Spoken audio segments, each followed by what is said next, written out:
Lucas Reed never imagined his life would come down to this, signing a contract to marry a stranger just to save his dying daughter. Across from him sat Aria Bennett, cold and calculating, offering him a deal wrapped in desperation. 6 months of pretend marriage in exchange for the money that could keep his little girl alive. But what starts as a simple transaction becomes something far more dangerous when real feelings crash into fake vows, and a public betrayal forces them both to choose between safety and truth. Stay with me until the end of this story. Hit that like button and drop a comment with your city so I can see how far this journey travels. Now, let me take you back to where it all began. The smell of cedar and sweat hung thick in Lucas Reed's workshop, clinging to every surface like an unwelcome guest that refused to leave. He ran the sander across the tabletop one more time, watching the dust spiral into the shaft of afternoon light cutting through the grimy window. The grain was coming out clean, smooth under his calloused fingers, but all he could think about was the stack of medical bills sitting on his kitchen counter, each one stamped with red letters that might as well have screamed failure. His phone buzzed in his back pocket. He ignored it. Probably another creditor, another voice asking for money he didn't have. "Dad?" Lucas looked up. His daughter Mia stood in the doorway of the workshop, her small frame silhouetted against the brighter light of the house beyond. She was 7 years old, with his dark hair and her mother's bright eyes, eyes that had grown dimmer over the past 6 months, as the treatments took more and more out of her. "Hey, sweetheart." He set down the sander and crossed to her, wiping his hands on his jeans. "You're supposed to be resting." "I'm not tired." But even as she said it, she swayed slightly, and Lucas caught her elbow. "I wanted to see what you were making. Just a table for the Hendersons, nothing fancy." "It's pretty." He smiled, though it hurt. Everything hurt these days. "You think so?" "Yeah." She leaned against him, and he could feel how light she'd become, how fragile. "Can we go to the park tomorrow?" "We'll see, okay? Depends on how you feel." "I'll feel good, I promise." Lucas kissed the top of her head, breathing in the smell of her strawberry shampoo. "Go on back inside, I'll be done soon, and we can have dinner." She shuffled away, moving like someone 3 times her age, and Lucas felt the familiar tightness in his chest, the one that came every time he watched her struggle with something that should have been effortless. The doctors had been clear. Without the next round of treatment, Mia wouldn't make it another year. And the next round cost more than Lucas would make in 5 years of building furniture in this cramped workshop. He went back to sanding, but his hands were shaking now. The phone buzzed again. This time he pulled it out, ready to send whoever it was straight to voicemail. But the number on the screen wasn't one he recognized. He hesitated, then answered. "Lucas Reed?" The voice was female, clipped and efficient, the kind that came from someone who didn't waste time on pleasantries. "Yeah, who's this?" "My name is Aria Bennett. I have a proposition for you, and I'd like to meet in person to discuss it." Lucas frowned. "I don't know you." "Not yet, but I know you. I know you're a single father with a sick daughter. I know you're drowning in medical debt, and I know you're running out of options." His grip tightened on the phone. "How the hell do you know all that?" "Does it matter?" Her tone didn't shift, still calm and controlled. "What matters is that I can help you, if you're willing to listen. I'm not interested in scams." "This isn't a scam, Mr. Reed. It's a business arrangement, one that could solve both of our problems." "I don't have any problems you can solve." "Your daughter needs treatment you can't afford. I'd say that's a problem." Lucas's jaw clenched. "You've got some nerve. I'm offering you a solution," she interrupted, her voice cutting through his anger like a blade. "Meet me tomorrow. 1 hour of your time. If you don't like what I have to say, you walk away and never hear from me again. And if I don't meet you, then you go back to hoping for a miracle that isn't coming." He wanted to hang up, wanted to tell this stranger to go to hell and leave him alone. But the stack of bills on his counter flashed through his mind, and Mia's pale face, and the way the oncologist had looked at him last week when Lucas asked if there were any other options. "Where is he?" said finally. "Bennett Tower, downtown. Tomorrow at 2. I work tomorrow. Take the afternoon off. Trust me, Mr. Reed, this will be worth it." She hung up before he could respond. Lucas stood there in the middle of his workshop, phone still pressed to his ear, listening to dead air. Bennett Tower. He knew the name. Everyone in the city did. It was one of those glass monoliths that scraped the sky, The kind of building where people in $1,000 suits made decisions that affected lives they'd never see. What the hell did someone from that world want with him? What? The next day, Lucas found himself standing in the lobby of Bennett Tower, feeling like he'd wandered onto the wrong set. Everything gleamed, polished marble floors, chrome fixtures, walls of glass that made the city beyond look like a postcard. People moved through the space with the kind of purpose that came from knowing exactly where they belonged.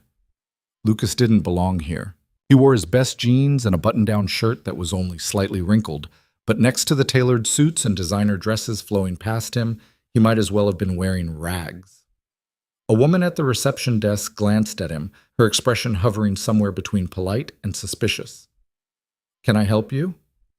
"I'm here to see Aria Bennett." Her eyebrows rose slightly. "Do you have an appointment?" "Yeah, 2 o'clock." She tapped something into her computer, her perfectly manicured nails clicking against the keys. After a moment, she nodded. 32nd floor. Elevators are to your right." Lucas followed her gesture to a bank of elevators that looked like they belonged in a spaceship. He stepped into one, pressed the button for the 32nd floor, and felt his stomach drop as the thing shot upward fast enough to make his ears pop. When the doors opened, he stepped into a reception area that was somehow even more intimidating than the lobby. Floor-to-ceiling windows offered a view of the city that made everything look small and insignificant. A young man sat behind a sleek desk, his smile professional and empty. "Mr. Reed?" "That's me." "Ms. Bennett is expecting you. Right this way." He led Lucas down a hallway lined with abstract art that probably cost more than his house, then stopped at a frosted glass door. He knocked once, opened it, and gestured for Lucas to enter. The office beyond was massive. More windows, more art, a desk that looked like it had been carved from a single piece of black stone. And behind that desk sat Aria Bennett. She was younger than Lucas had expected, maybe 26, 27, with sharp features and dark hair pulled back in a way that made her look older, more severe. She wore a charcoal suit that probably cost more than Lucas's truck, and when she looked up at him, her eyes were the color of steel. "Mr. Reed, thank you for coming." She gestured to the chair across from her desk. "Please sit." Lucas sat, feeling the leather conform to him in a way that was almost uncomfortable in its luxury. "You wanted to talk." "I did." She folded her hands on the desk, her posture perfect.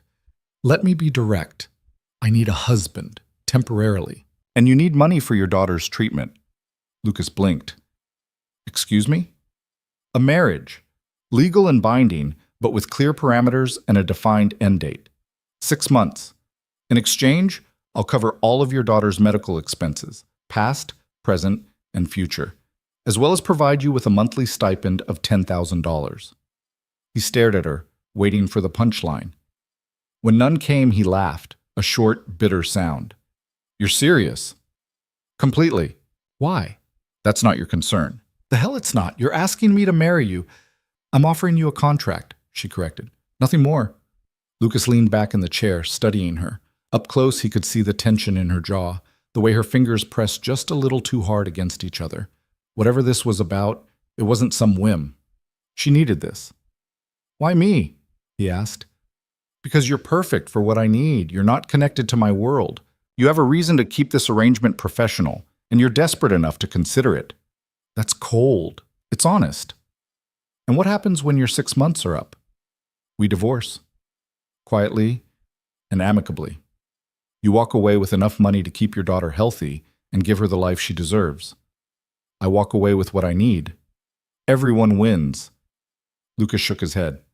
"This is insane." "Is it? Or is it a solution to a problem you can't solve any other way?" He wanted to argue, wanted to tell her she was out of her mind and walk out of this ridiculous office. But then he thought of Mia, thought of the way she could barely make it through a day without needing to rest, thought of the oncologist's carefully neutral expression when he said the words palliative care. "What's the catch?" Lucas asked quietly. "No catch. Just rules. This is a business arrangement, nothing more. We maintain separate lives as much as possible. No emotional entanglement. No romantic expectations. We present as a married couple in public when necessary, but in private, we're strangers." "Strangers who live together?" "You'd move into my home, yes, It would look suspicious otherwise. Lucas rubbed his face with both hands. This was crazy. Every part of him knew it was crazy. But the money, Christ, the money would change everything. Mia could get the treatment she needed. He could stop lying awake at night wondering if he'd have to choose between keeping the lights on and keeping his daughter alive. I need to think about it, he said. You have 24 hours. Arya pulled a folder from her desk and slid it across to him. Here's the contract. Read it. If you agree, sign it and bring it back tomorrow. If not, we never speak again. Lucas took the folder, his hands feeling numb. This is really happening. Only if you want it to. He stood, the folder clutched in his hand like a lifeline or an anchor. I'll let you know. Mr. Reed? She looked up at him, and for just a moment he thought he saw something flicker in those steel-colored eyes. Uncertainty, maybe. Or fear. But it was gone before he could be sure. I hope you say yes. Lucas didn't go straight home. Instead, he drove to the park where he used to take Mia before she got sick, before everything fell apart. He sat on a bench overlooking the playground, the folder resting on his knees, and watched kids chase each other across the wood chips. He opened the contract.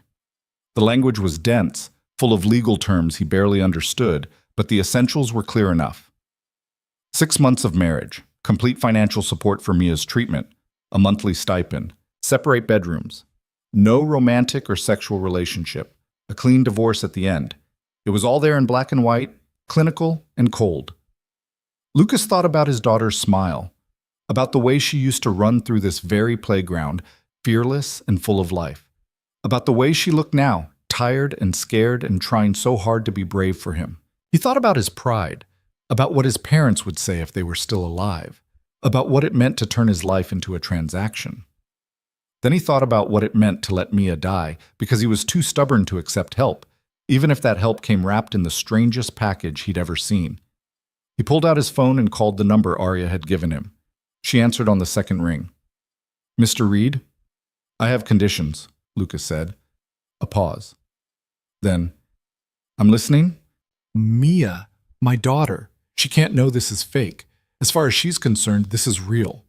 I won't lie to her about everything, but I won't let her think her father's marriage is some kind of business deal. Agreed.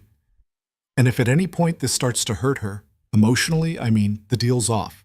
I don't care what the contract says. Understood. One more thing. You stay out of my workshop. That space is mine. Fine. Lucas closed his eyes, feeling like he was standing at the edge of a cliff. Okay, I'll do it. Bring the signed contract tomorrow. Same time, same place. We'll handle the legal formalities immediately. Arya? Yes? Why are you really doing this? The silence stretched so long he thought she'd hung up. Then quietly, she said, Because I'm desperate too. The line went dead. Lucas told Mia that night over dinner, grilled cheese and tomato soup, her favorite. She sat across from him at their small kitchen table, picking at her sandwich, and he tried to find the right words. I met someone, he said finally. Mia looked up, her eyes curious. Someone? He almost smiled. Yeah. Her name's Arya. Is she nice? Lucas thought about the cold, efficient woman in the glass tower. She's different. Different how? She's smart, successful, and she wants to help us. Help us how? This was the hard part. Lucas set down his spoon and reached across the table to take Mia's hand. She wants to marry me, sweetheart. Mia's eyes went wide. Really? Really. And if we get married, she can help make sure you get all the medicine you need to feel better. Is that why you're doing it? Because of me? The question hit him like a punch. No, he lied. I'm doing it because I care about her. Mia studied him with the unnerving perception kids sometimes had, like she could see right through him. Do you love her? Lucas's throat tightened. It's complicated, Mia. That's what grown-ups say when they don't want to answer. I know this is a lot to take in. I think it's good, Mia said quietly. You do? Yeah. You've been sad for a long time, Dad, since Mom left. Maybe Arya can make you happy again. Lucas felt something crack inside his chest. He'd tried so hard to keep his grief hidden from Mia, to be strong for her, but of course she'd seen through it. Kids always did. Maybe she can, he said, though he didn't believe it. The wedding happened fast. Too fast for Lucas to really process what was happening. 3 days after he signed the contract, he found himself standing in a courthouse in a suite Arya had bought for him, watching a judge recite words that should have meant something but felt hollow. Arya wore a simple white dress, elegant and understated, her hair down for once. She looked beautiful in a distant, untouchable way.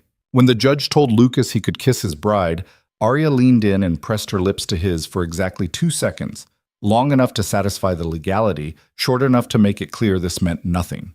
Mia was there, wearing a pink dress and holding a small bouquet of flowers. She smiled through the whole thing, and that smile was the only thing that kept Lucas from walking out. Afterward, Arya's driver took them to her home, a sprawling modern house on the outskirts of the city, all glass and clean lines and intimidating open space. Mia stared up at it with wide eyes. "We're going to live here?" she whispered. "For a while," Lucas said. Arya led them inside, her heels clicking on the polished concrete floors. "Your rooms are upstairs. I've had them prepared." "Rooms?" Lucas asked. "Plural. You and Mia each have your own. Mine is on the opposite side of the house." Of course. Separate lives. A woman appeared from somewhere deeper in the house, middle-aged, kind-faced, wearing an apron. "This is Helen," Arya said. "She manages the household. If you need anything, ask her." Helen smiled warmly at Mia. "I made cookies this morning. Would you like some?" Mia looked at Lucas, who nodded. She followed Helen toward what Lucas assumed was the kitchen, leaving him alone with his new wife. Arya turned to him, her expression neutral. "The master bedroom is down that hall. Yours is upstairs, second door on the left. Mia's is across from it. Helen will show you where everything is. I have work to do." Arya, what? Lucas didn't know what he wanted to say. "Thank you? This is weird. Are you okay?" All of it seemed wrong, so he just shook his head. "Nothing." She studied him for a moment, something unreadable flickering across her face. Then she turned and walked away, her footsteps echoing through the cavernous house. Lucas stood there in the entryway of a home that wasn't his, married to a woman he didn't know, and wondered what the hell he'd just done. The first week was an exercise in awkwardness. Lucas and Mia moved through Arya's house like guests who'd overstayed their welcome, careful not to touch anything, afraid to make too much noise. Arya was gone most of the time, early mornings at her office, late nights doing God knew what, and when she was home, she retreated to her side of the house. They barely spoke. Mia, though, adjusted faster than Lucas expected. She liked Helen, who doted on her with the warmth of a grandmother. She explored the house with cautious wonder, discovering rooms Lucas hadn't even noticed. A library, a home gym, a room that was just windows filled with plants. "Dad, there's a pool," she called one afternoon, her voice echoing through the house. Lucas found her standing on the back patio, staring at an infinity pool that seemed to spill into the horizon. He'd seen it when they first arrived, but hadn't really registered it. "Pretty cool, huh?" he said. "Can I swim?" "Maybe when you're feeling stronger." Her face fell, and Lucas hated himself for it. But the truth was, Mia was still too weak for something like that. The treatments hadn't started yet. Arya's doctors needed to run their own tests first. And until they did, Mia was still fragile. "Soon," Lucas promised, knowing it might be a lie. That night, Arya came home earlier than usual. Lucas was in the kitchen, trying to figure out how to use the espresso machine that looked like it belonged in a spaceship when she walked in. "You're here," he said, surprised. "I live here." "I know, I just mean—" He stopped, frustrated. "Never mind." Arya set her briefcase on the counter and looked at him. "How's Mia?" "Okay, tired." "The doctors will start treatment next week. They're optimistic." "That's good." Lucas hesitated. "Thank you for that." "It's part of our agreement." "Still, thank you." She nodded, a tiny acknowledgement, and turned to leave. "Arya, wait." She paused, her back to him. "This doesn't have to be so—" Lucas searched for the word. "Cold. We're living together. We don't have to be enemies." "We're not enemies, Mr. Reed." "Lucas. You can call me Lucas." She turned, and for a moment he thought she might actually soften, but her expression remained neutral, controlled. "Lucas, then. And you're right. We don't have to be enemies. But we also don't have to be friends." This is easier if we keep it simple. Easier for who? For both of us. I don't think it's easy for anyone. Arya's jaw tightened and Lucas saw that flicker again, the crack in the armor. You don't know anything about me, she said quietly. Don't pretend you do.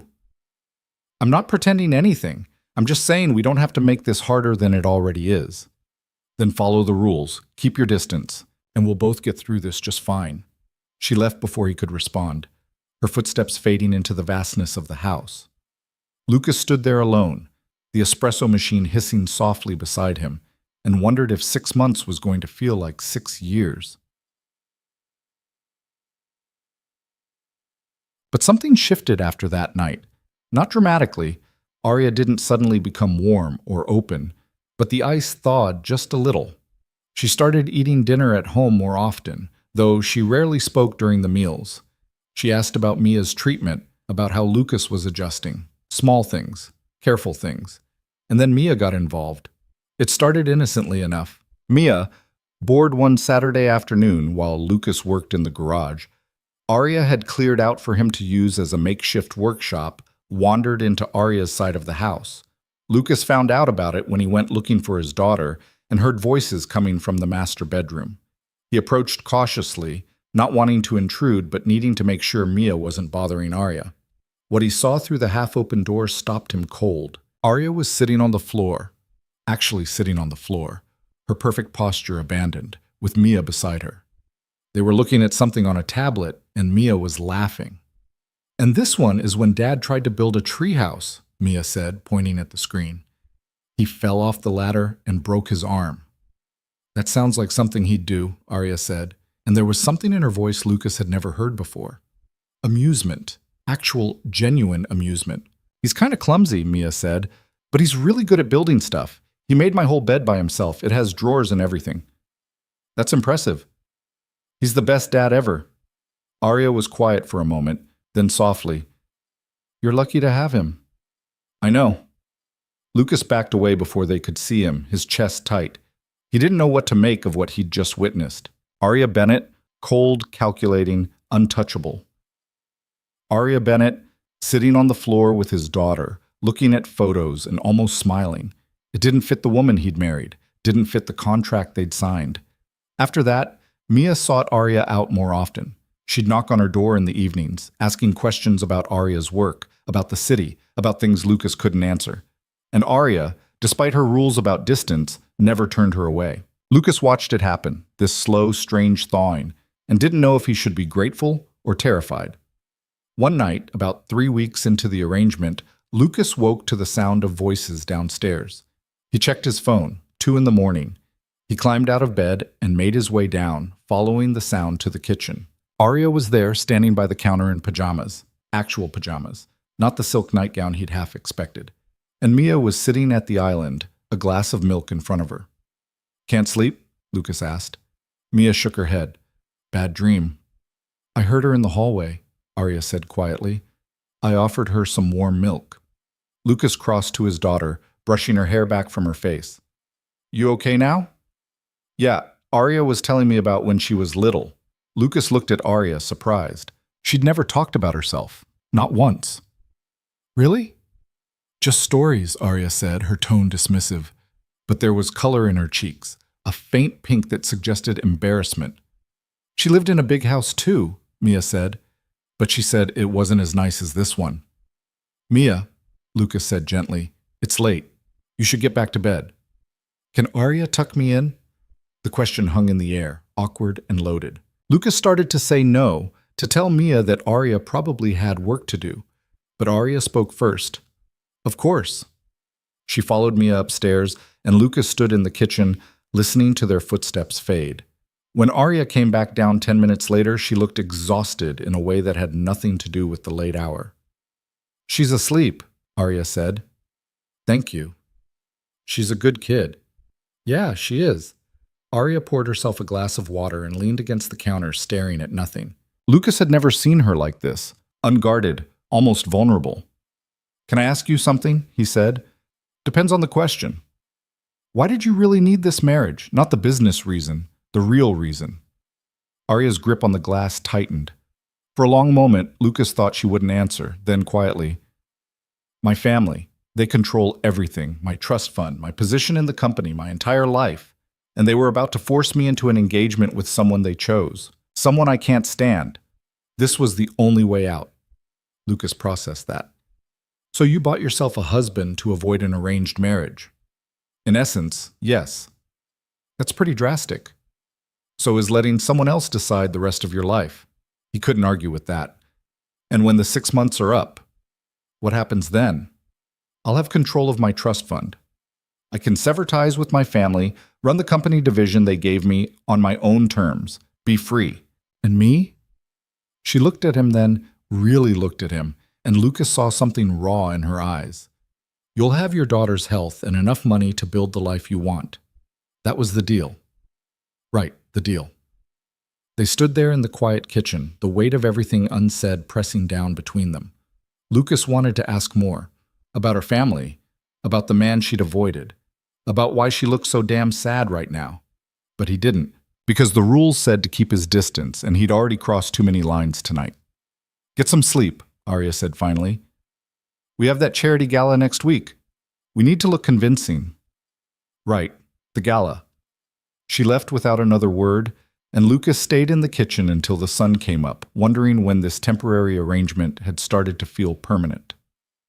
The gala was Lucas's first real introduction to Arya's world, and he hated it immediately. The venue was some grand ballroom downtown, dripping with chandeliers and filled with people who looked like they'd stepped out of a magazine. Lucas wore the tuxedo Arya had arranged for him, feeling like an imposter in someone else's life. Arya, though, moved through the crowd with easy confidence, shaking hands and making small talk with the kind of grace that came from a lifetime of practice. She kept Lucas close, her hand resting lightly on his arm, playing the role of devoted wife so convincingly that he almost believed it himself. "Smile," she murmured as they approached a cluster of older men in expensive suits. "And let me do the talking." Lucas smiled, nodded, shook hands when prompted. The men talked about stocks and mergers and things Lucas didn't understand, and Arya responded with the kind of sharp intelligence that made it clear she belonged here. He was just arm candy, a prop in her performance. It should have bothered him. Maybe it did. But mostly he was just trying not to trip over his own feet. Then, halfway through the evening, a woman approached, tall, elegant, with Arya's same sharp features and cold eyes. She looked at Lucas like he was something unpleasant she'd found on her shoe. "Arya," the woman said. "Who's this?" Arya's hand tightened on Lucas's arm. "Mother, this is my husband, Lucas Reed." The word husband landed like a bomb. The woman's expression didn't change, but something flickered in her eyes. Surprise, maybe, or fury. It was hard to tell. "Your husband," she repeated, her voice flat. "How interesting. You didn't mention you were getting married." "It happened quickly." "Clearly." The woman's gaze raked over Lucas, assessing and dismissing him in one sweep. "And what is it you do, Mr. Reed?" "I'm a carpenter," Lucas said, keeping his voice even. "How quaint." Arya's jaw tightened. "Lucas builds beautiful custom furniture. He's very talented." "I'm sure he is." The woman's smile was sharp enough to cut. "We'll discuss this later, Arya. Privately." She swept away, leaving a cold wake behind her. Lucas looked at Arya, whose face had gone carefully blank. "That was your mother?" "Unfortunately." "She seems warm." Arya almost laughed. Almost. "She's many things. Warm isn't one of them." "Is she going to be a problem?" "Yes." Arya took a breath, straightening her shoulders. "But not tonight. Tonight we stick to the plan. Smile, play the part, and get through this." Lucas nodded, but the encounter left a sour taste in his mouth. He'd known Arya's family was the reason behind all this, but seeing it firsthand, seeing the way her mother looked at him, the way Arya tensed at her presence, made it real in a way it hadn't been before. This wasn't just a contract. It was a war, and Lucas had just stepped onto the battlefield. The drive home from the gala was silent except for the hum of the engine and the occasional swish of tires on wet pavement. Rain had started halfway through the event, turning the city streets into rivers of reflected light. Lucas sat in the passenger seat of Arya's sleek black sedan, watching droplets race each other down the window. while Arya gripped the steering wheel with both hands, her knuckles white. You don't have to white-knuckle it, Lucas said finally. The car's not going anywhere. Arya's grip loosened slightly. Sorry, I'm just pissed off? Something like that. Lucas turned to look at her. In the dim light from the dashboard, her face looked drawn, tired in a way that went deeper than one long evening. Your mom's a piece of work. That's putting it mildly. How long until she figures out this whole thing is fake? Arya's jaw tightened. She already suspects. She's not stupid, but suspecting and proving are two different things. And when she proves it, then we deal with it. Arya's voice was flat, final, like she was slamming a door. But not tonight. They pulled into the driveway of the glass house, and Lucas noticed lights on in the upstairs windows. Helen had stayed late to watch Mia, and judging by the glow, his daughter was still awake despite the hour. Inside, they found Mia curled up on the couch in the living room, wrapped in a blanket, watching some animated movie Lucas had seen 100 times. Helen sat in the adjacent chair, knitting something that might have been a scarf. How was the party? Mia asked, her eyes bright despite the late hour.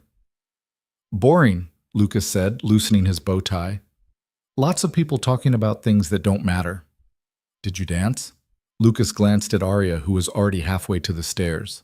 No, sweetheart. No dancing. That's sad. When people get married, they're supposed to dance.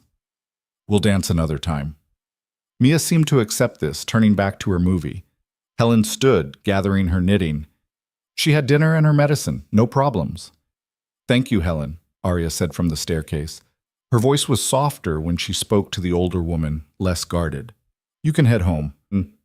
After Helen left, Lucas sat down next to Mia, and she immediately leaned against him, her small body fitting perfectly against his side. On the screen, cartoon characters were singing about friendship or adventure or some other wholesome thing. Lucas barely registered it. Dad? Yeah? Do you like being married? The question caught him off guard. What makes you ask that? You and Arya don't seem very happy.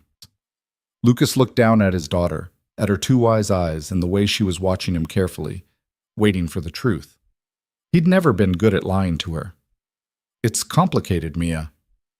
You always say that. Because it always is. She was quiet for a moment, then said, I think Arya's sad. What makes you say that? I don't know. She just seems like she's always thinking about something that makes her unhappy, even when she smiles. Lucas didn't know what to say to that. Mia was 7 years old, going through the hardest thing a kid could go through, and somehow she still had the emotional bandwidth to worry about someone else. It made his chest ache. Maybe she is, he said quietly. But that's not your job to fix, okay? I know, I just wish she wasn't sad. Me too, sweetheart. They watched the rest of the movie in silence, and when Mia finally drifted off, Lucas carried her upstairs to her room. He tucked her in, kissed her forehead, and stood there for a moment watching her sleep. She looked so small in the big bed, so fragile. But the color was coming back to her cheeks, slowly. The treatments were working. That was what mattered. That was why he was here. He left her door cracked open and walked down the hall toward his own room. As he passed Arya's side of the house, he heard something that made him stop, a sound that didn't belong in this sterile, perfect home. Crying. Lucas stood there in the hallway, frozen. Every instinct told him to keep walking, to respect the boundaries they'd established, to leave Arya alone with whatever was breaking her down behind that closed door. But he couldn't make his feet move. Before he could overthink it, he knocked. Softly, just twice. The crying stopped immediately. Silence stretched out, thick and uncomfortable. Then after what felt like an eternity, Arya's voice came through the door, rough and raw in a way he'd never heard. Go away, Lucas. You okay? I'm fine. You don't sound fine. I said go away. Lucas put his hand on the doorknob, hesitated, then turned it. The door opened, unlocked, which surprised him, and he found Arya sitting on the edge of her enormous bed, still in her gala dress. Mascara streaked down her face. She looked up at him, and for a second, fury flashed in her eyes. I told you to go away. I know. Lucas stepped into the room and closed the door behind him. But I'm not great at following orders. Clearly. She wiped at her face with the back of her hand, smearing the mascara worse. This is none of your business. Maybe not, but we're kind of in this together, whether we like it or not. That doesn't mean you get to barge into my bedroom when I'm... She stopped, unable to finish the sentence. Falling apart? Her eyes flashed again. I'm not falling apart. Okay, I'm not. I believe you. Arya stared at him, her breathing uneven, looking like she wanted to either scream at him or throw something. Instead, she just deflated, her shoulders sagging. You should have stayed out. Probably. Lucas sat down in the chair across from the bed, keeping some distance between them. But I didn't. Why? Because Mia's right. You are sad. And I don't know what to do about that, but I figure being alone isn't helping. Arya laughed, but it came out broken. Your daughter is too perceptive for her own good. Tell me about it. They sat in silence for a while. Outside, the rain had picked up, drumming against the windows in a steady rhythm. The room was dim, lit only by a small lamp on the nightstand, and it made everything feel smaller, more intimate than Lucas was comfortable with. My mother called, Arya said finally, her voice barely above a whisper. After we left the gala. She wants to have lunch tomorrow, just the two of us. And that's a problem because she's going to try to tear this whole thing apart. She'll dig into your background, find out every mistake you've ever made, every debt you owe, and then she'll use it to prove that our marriage is a fraud. So we don't give her anything to find. You don't understand. Arya looked at him, and her eyes were hollow. She doesn't need proof. She just needs doubt. And once she plants that doubt in the right people's minds, my trust fund gets frozen, the board questions my judgment, and everything I've worked for falls apart. Lucas leaned forward, resting his elbows on his knees. Then we make sure she doesn't plant any doubt. We sell this thing so hard that nobody questions it. How? I don't know yet, but we'll figure it out. Arya shook her head. You're too optimistic. And you're too pessimistic. Maybe we balance each other out. She almost smiled at that. Almost. You should go. I need to get some sleep. Lucas stood, heading for the door. But before he left, he turned back. For what it's worth, I don't think you're as cold as you pretend to be. You don't know me. No, but I'm starting to. He left before she could respond, closing the door softly behind him. The next morning, Lucas woke to find Arya already gone. Helen was in the kitchen making breakfast, and Mia was at the table coloring in one of the books Arya had bought her. Where's Arya? Lucas asked, pouring himself coffee. She left early, Helen said. Something about a lunch meeting. Right. The mother. Lucas felt a twist of unease in his gut, but pushed it down. Arya was capable. She'd handled worse than one manipulative parent. He spent the morning in the garage workshop, trying to focus on the commission he'd taken, a dining table for a couple on the north side. The work was soothing, familiar, but his mind kept drifting to Arya. To the way she'd looked last night, mascara streaked and breaking. To the lunch she was walking into right now. Around noon, his phone buzzed, a text from Arya. Need you to pick me up. Fontaine Restaurant. Downtown. Now. Lucas stared at the message. No explanation, no context, just a command wrapped in urgency. He texted back. Everything okay? 3 dots appeared, then disappeared. Then, just come. Lucas told Helen to keep an eye on Mia and drove downtown, his unease growing with every mile. Fontaine Restaurant was one of those places where you needed a reservation 6 months in advance and a small fortune to cover the bill. He pulled up to the valet stand, feeling out of place in his work jeans and flannel shirt, and went inside. The hostess looked at him like he'd wandered in from a homeless shelter. I'm here for Arya Bennett, Lucas said. The woman's expression shifted to something marginally more polite. Of course. Right this way. She led him through a dining room that was all white tablecloths and crystal glasses, past tables where people spoke in hushed, important tones. At a corner table near the windows, he found Arya sitting across from her mother. Both women looked up as he approached, and the temperature seemed to drop 10 degrees. Lucas, Arya said, her voice tight. Thank you for coming. Her mother smiled, and it was the kind of smile that made Lucas want to check if his wallet was still in his pocket. How lovely. Your husband joins us. Lucas sat down next to Arya, feeling her tension radiating like heat. Sorry I'm late. Lost track of time. How like a tradesman, Arya's mother said. The word tradesman came out like an insult. Tell me, Mr. Reed, what exactly convinced my daughter to marry someone so far beneath her station? Mother, Arya said sharply, I'm genuinely curious. Was it your charm, your prospects, or perhaps just the novelty of slumming it? Lucas felt Arya stiffen beside him, saw her jaw clench, and made a decision. He reached under the table and took Arya's hand, lacing his fingers through hers. She startled at the contact, but he held on. I fell in love with her, Lucas said, looking Arya's mother dead in the eye.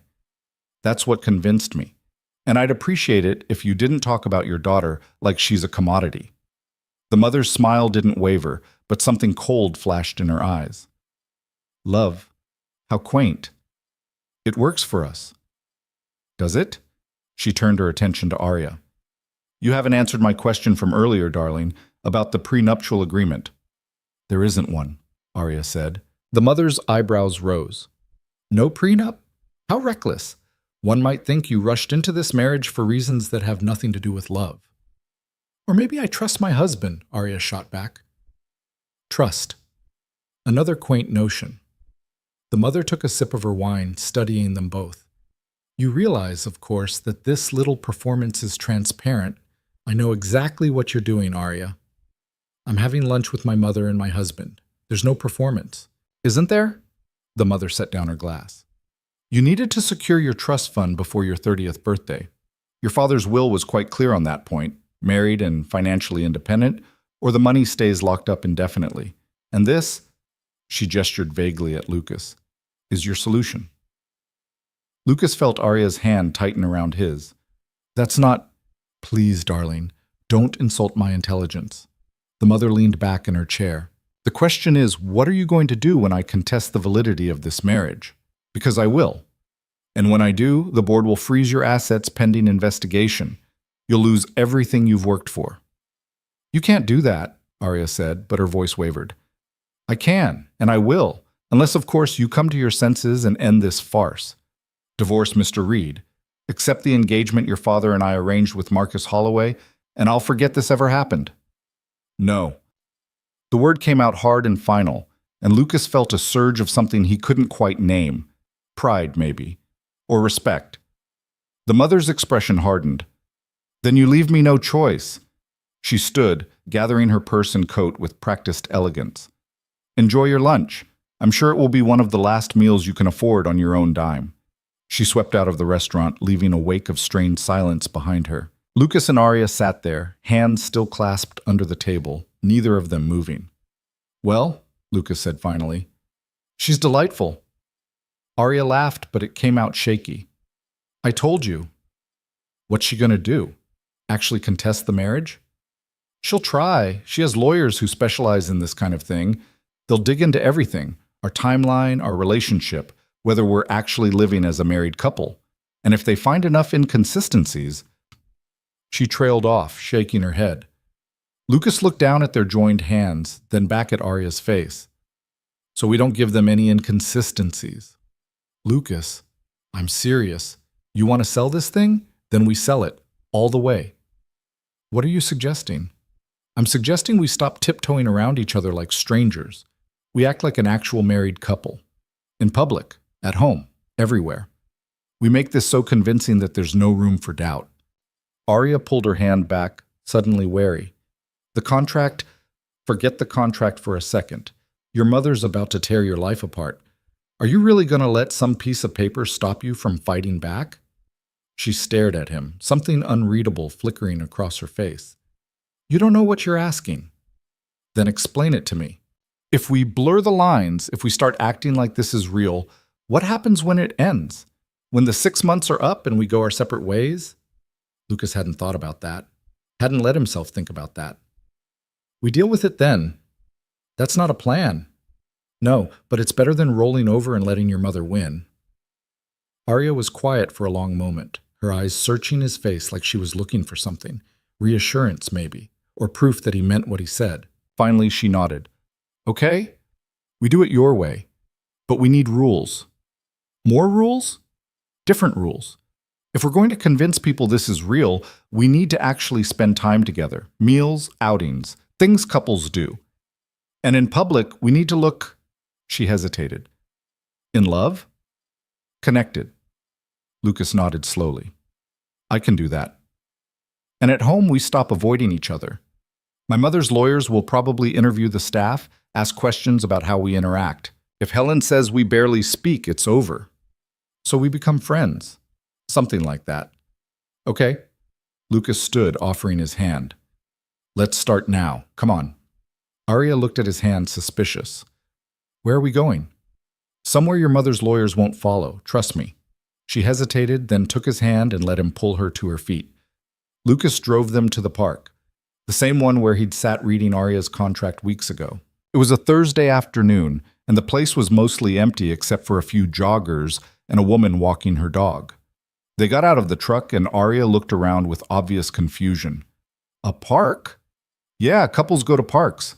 Couples with nothing better to do, maybe. Lucas smiled. Exactly. Come on. He led her to the playground where Mia used to play before she got sick. The swings were empty, moving slightly in the breeze. Lucas sat down on one, the chains creaking under his weight. You're kidding, Arya said. Nope. Sit.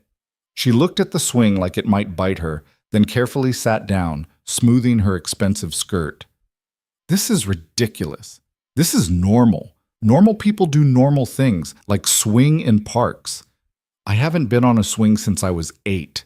Then you're overdue. Lucas pushed off, pumping his legs to gain momentum. The swing rose and fell, and for a moment he felt like a kid again, weightless and free. He glanced over at Arya, who was sitting perfectly still, her hands gripping the chains. You have to actually swing, he said. I know how to swing. Then do it. She gave him a look that could have frozen fire, then pushed off gingerly. The swing moved in a small arc, barely qualifying as motion. That's pathetic, Lucas said. I'm wearing a pencil skirt. So? So I can't exactly pump my legs. Then lean back and I'll push you. Absolutely not. Lucas stopped his swing and moved behind hers. Too late. He gave her a gentle push, and the swing moved forward. Arya made a small noise of surprise, gripping the chains tighter.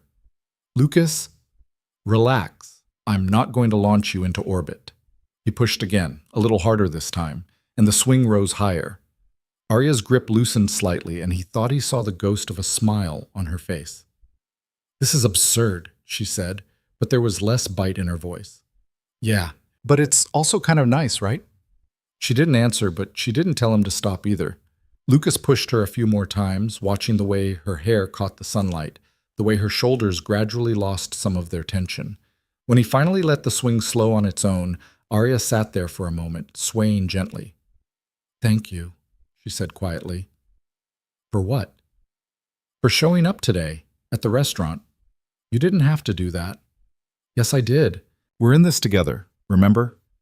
Arya turned to look at him, and there was something soft in her expression, something vulnerable. I'm not used to people being on my side. We'll get used to it, because I'm not going anywhere. They stayed at the park for another hour, talking about nothing important. Mia's favorite movies, the table Lucas was building, a restaurant Arya wanted to try. Small talk, the kind that filled space without demanding anything. But it felt like progress, like maybe they were building something that went beyond the contract. When they got back to the house, Mia was waiting in the driveway, bouncing on her toes with excitement. You're back! Helen said you went on a date! Lucas glanced at Arya, who looked slightly panicked. It wasn't exactly a date. Yes, it was, Arya said, surprising him. She crouched down to Mia's level. Your dad took me to the park. We went on the swings. Mia's eyes went wide. Really? Really? That's so romantic, Lucas laughed. I don't know if romantic is the word. It is, Mia insisted. Helen told me that when people are in love, they do fun things together, like go on dates to parks. Arya stood, smoothing her skirt. Helen's very wise. That night, after Mia was asleep, Lucas found Arya in the kitchen. She was making tea, moving through the space with the kind of precision that suggested this was a ritual. Want some? She offered. Sure. She poured him a cup, and they sat at the island, the silence between them comfortable for once. I talked to my lawyer, Arya said after a while, about what my mother said. She can contest the marriage, but it's not as simple as she made it sound. She'd need proof of fraud, concrete evidence that this was never a real relationship. And we're not giving her that. No, but we need to be careful. The next few weeks are critical. If we slip up, if anyone catches us in a lie, she trailed off, staring into her tea. Then we don't slip up. Arya looked at him. You make it sound easy. It's not. But neither is watching your kid fight for her life. I've gotten pretty good at doing hard things. Something flickered in Arya's eyes. Respect, maybe, or understanding. I'm sorry about Mia, about everything she's been through. She's strong, stronger than me most days. She gets that from you. Lucas shook his head. She gets it from herself. I'm just trying to keep up. They drank their tea in silence, and when Lucas finally stood to head upstairs, Arya spoke again. Lucas? Yeah? That thing you said at the restaurant, about falling in love with me, you sold it really well. He smiled. Thanks. You weren't too bad yourself. I meant it, though. Thank you for having my back. Any time. He left her there in the kitchen, but as he climbed the stairs, he couldn't shake the feeling that something had shifted between them. The lines they'd drawn so carefully were starting to blur, and Lucas wasn't sure if that was a good thing or a dangerous one. Over the next 2 weeks, Lucas and Arya fell into a new rhythm. They had breakfast together every morning, with Mia chattering between them about whatever was on her mind. They went to dinner at restaurants where Arya's mother's friends might see them, holding hands across the table and laughing at jokes that weren't always forced. They took Mia to the aquarium, to the movies, to a street fair where Lucas won her a stuffed bear by throwing rings at bottles. To anyone watching, they looked like a family. And the scary part was, sometimes it felt like one. Mia's treatments were going well. The color was fully back in her cheeks now, and she had energy Lucas hadn't seen in months. She ran around the house, played in the backyard, asked if she could finally go swimming in that pool. The doctors were cautiously optimistic, and Lucas let himself hope for the first time in a long time. One Saturday, Arya surprised them both by suggesting they go to the farmer's market. It was the kind of thing she would never have done a month ago. Too public, too casual, too normal. But she led them through the stalls, picking out vegetables and fresh bread, chatting with vendors like she'd been doing it her whole life. Mia ran ahead, pointing at flowers and asking questions, and Lucas walked beside Arya, carrying the bags. You're good at this, he said. At what? Shopping? At pretending. Arya's smile faded slightly. Who says I'm pretending? Before Lucas could respond, Mia ran back, grabbing Arya's hand. Can we get flowers for the house? Of course. They bought a bouquet of sunflowers, and Mia insisted on carrying them herself. As they walked back to the car, Lucas caught Arya watching his daughter with an expression he'd seen before. Soft and a little sad. Like she was looking at something she wanted but couldn't quite reach. You're good with her, Lucas said. Arya blinked, the expression disappearing. She's easy to be good with. Still, most people wouldn't bother. I'm not most people. No, you're not. That night, after Mia went to bed, Lucas found Arya on the back patio, staring out at the pool. The water glowed blue in the dark, reflecting ripples of light across her face. You okay? He asked, stepping outside. I've been thinking. About? About what happens when this ends. She turned to look at him. In 3 months, we're supposed to divorce, go our separate ways. And I keep telling myself that's the plan. That's what we agreed to. But then I watch Mia, and I see how happy she is, and I wonder... She stopped, shaking her head. You wonder what? If I'm going to regret this. All of it. When it's over and I'm alone again. Lucas moved to stand beside her, close enough that their shoulders almost touched. You don't have to be alone. Yes, I do. That's the whole point. I get my trust fund, I cut ties with my family, and I build my own life. Independent. Free. Free and alone aren't the same thing. Maybe not, but they're close enough. Lucas wanted to argue, to tell her she was wrong, that she deserved more than a life built on isolation. But he didn't. Because she was right. That was the deal they'd made. And in 3 months, he'd take Mia and walk away from this glass house and the woman who'd saved them both. The thought made his chest ache in a way he didn't want to examine too closely. "For what it's worth," he said quietly, "I don't think you'll be alone for long. Someone's going to see what I see and stick around." "And what do you see?" Lucas looked at her, really looked at her, at the way the pool light played across her face, at the vulnerability she was trying so hard to hide. Someone who's worth fighting for. Arya's breath caught, and for a moment, Lucas thought she might say something that would crack this whole thing wide open. But instead, she just smiled, small and sad and real. "You're too optimistic, Lucas Reed. And you're too pessimistic, Arya Bennett. Maybe we balance each other out." She laughed softly. "Maybe we do." They stood there in the dark, the water glowing between them, and Lucas felt the first real crack in the wall he'd built around his heart. This was supposed to be temporary, a contract, a means to an end. But somewhere along the way, it had become something else, something he wasn't ready to name. The invitation arrived on a Tuesday morning, delivered by courier in a cream-colored envelope with gold embossing. Lucas found it on the kitchen counter next to his coffee mug, Arya's name printed in elegant script across the front. He didn't open it. That felt like crossing a line, but he knew what it was before Arya came downstairs and confirmed it. "The Bennett Foundation Charity Gala," she said, her voice flat as she scanned the card. "Annual event, 500 guests, black tie. And this year, they're honoring my mother for her philanthropic contributions." Lucas set down his coffee. "When?" "Saturday night." Arya tossed the invitation onto the counter like it had personally offended her. "She's doing this on purpose, putting us on display in front of everyone who matters. So we go and we show them exactly what she wants to see, a happy couple." "You don't understand. This isn't like the other events. This is the entire board, every major investor, everyone who has a say in whether I keep control of my division. If we mess this up, we won't." Arya looked at him, and Lucas saw the fear she was trying to hide. "You can't know that." "No. But I know we've gotten pretty good at this. At being us." She opened her mouth to argue, then seemed to think better of it. Instead, she just nodded, gathering the invitation and her briefcase. "I have meetings all day. We'll talk about this tonight." After she left, Lucas stood in the kitchen for a long moment, staring at the empty doorway. The past few weeks had felt like walking a tightrope. Every public appearance, every shared meal, every moment they spent pretending was also somehow real. The lines weren't just blurring anymore. They were disappearing. Mia wandered in, still in her pajamas, dragging the stuffed bear Lucas had won her at the street fair. "Is Arya mad?" "No, sweetheart, just stressed about work." "She's always stressed about work." Mia climbed onto the bar stool, swinging her legs. "Can I have pancakes?" "Sure thing."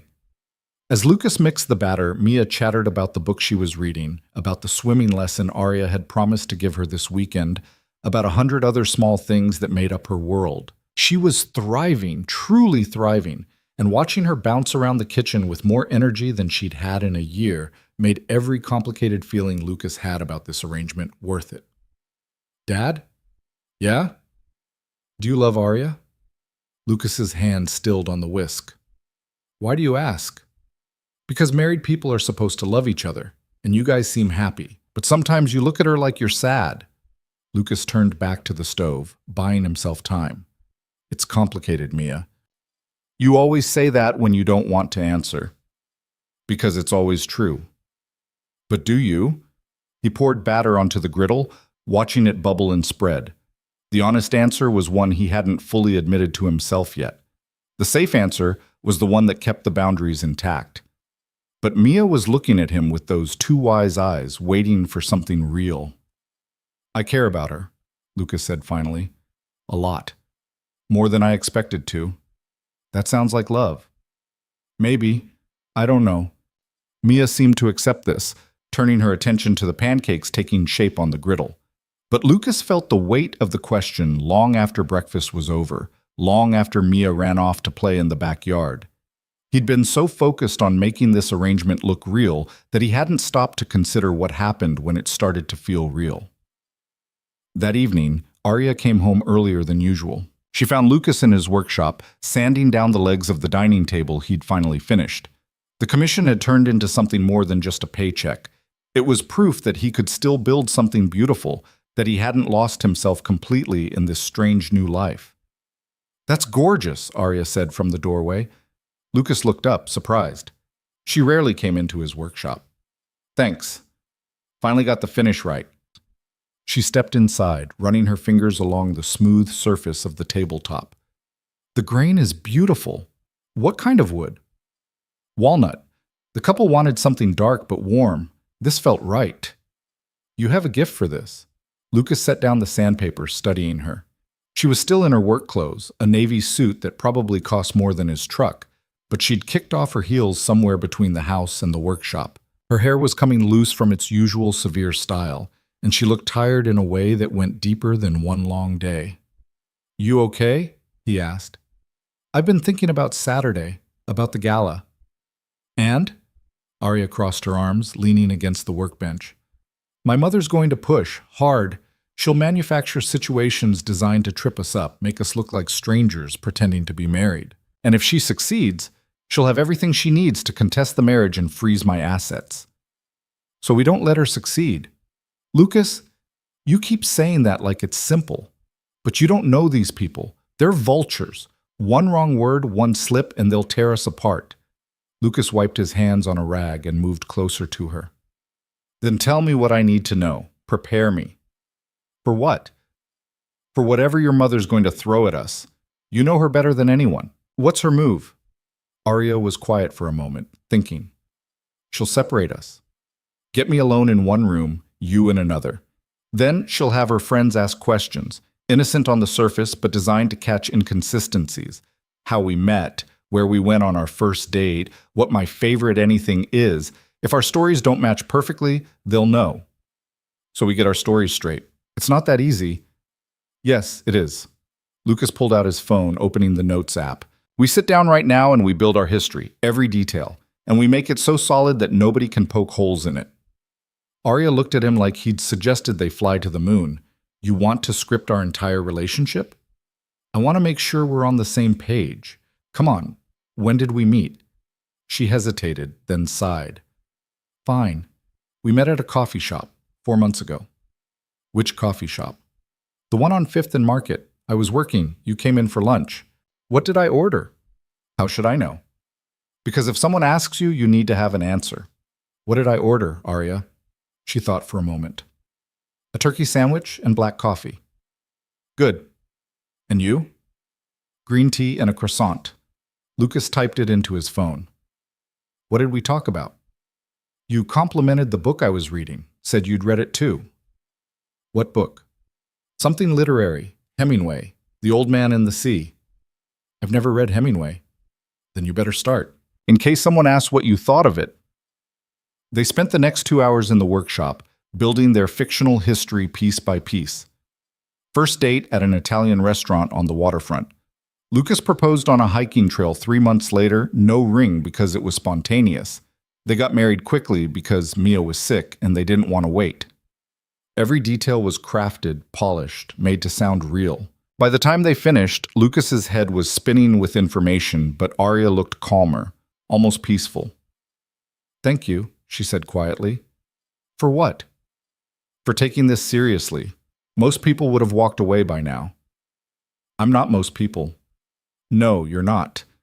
They stood there in the workshop, surrounded by sawdust and the smell of wood oil, and Lucas felt that tightrope sensation again, one step away from falling into something he couldn't take back.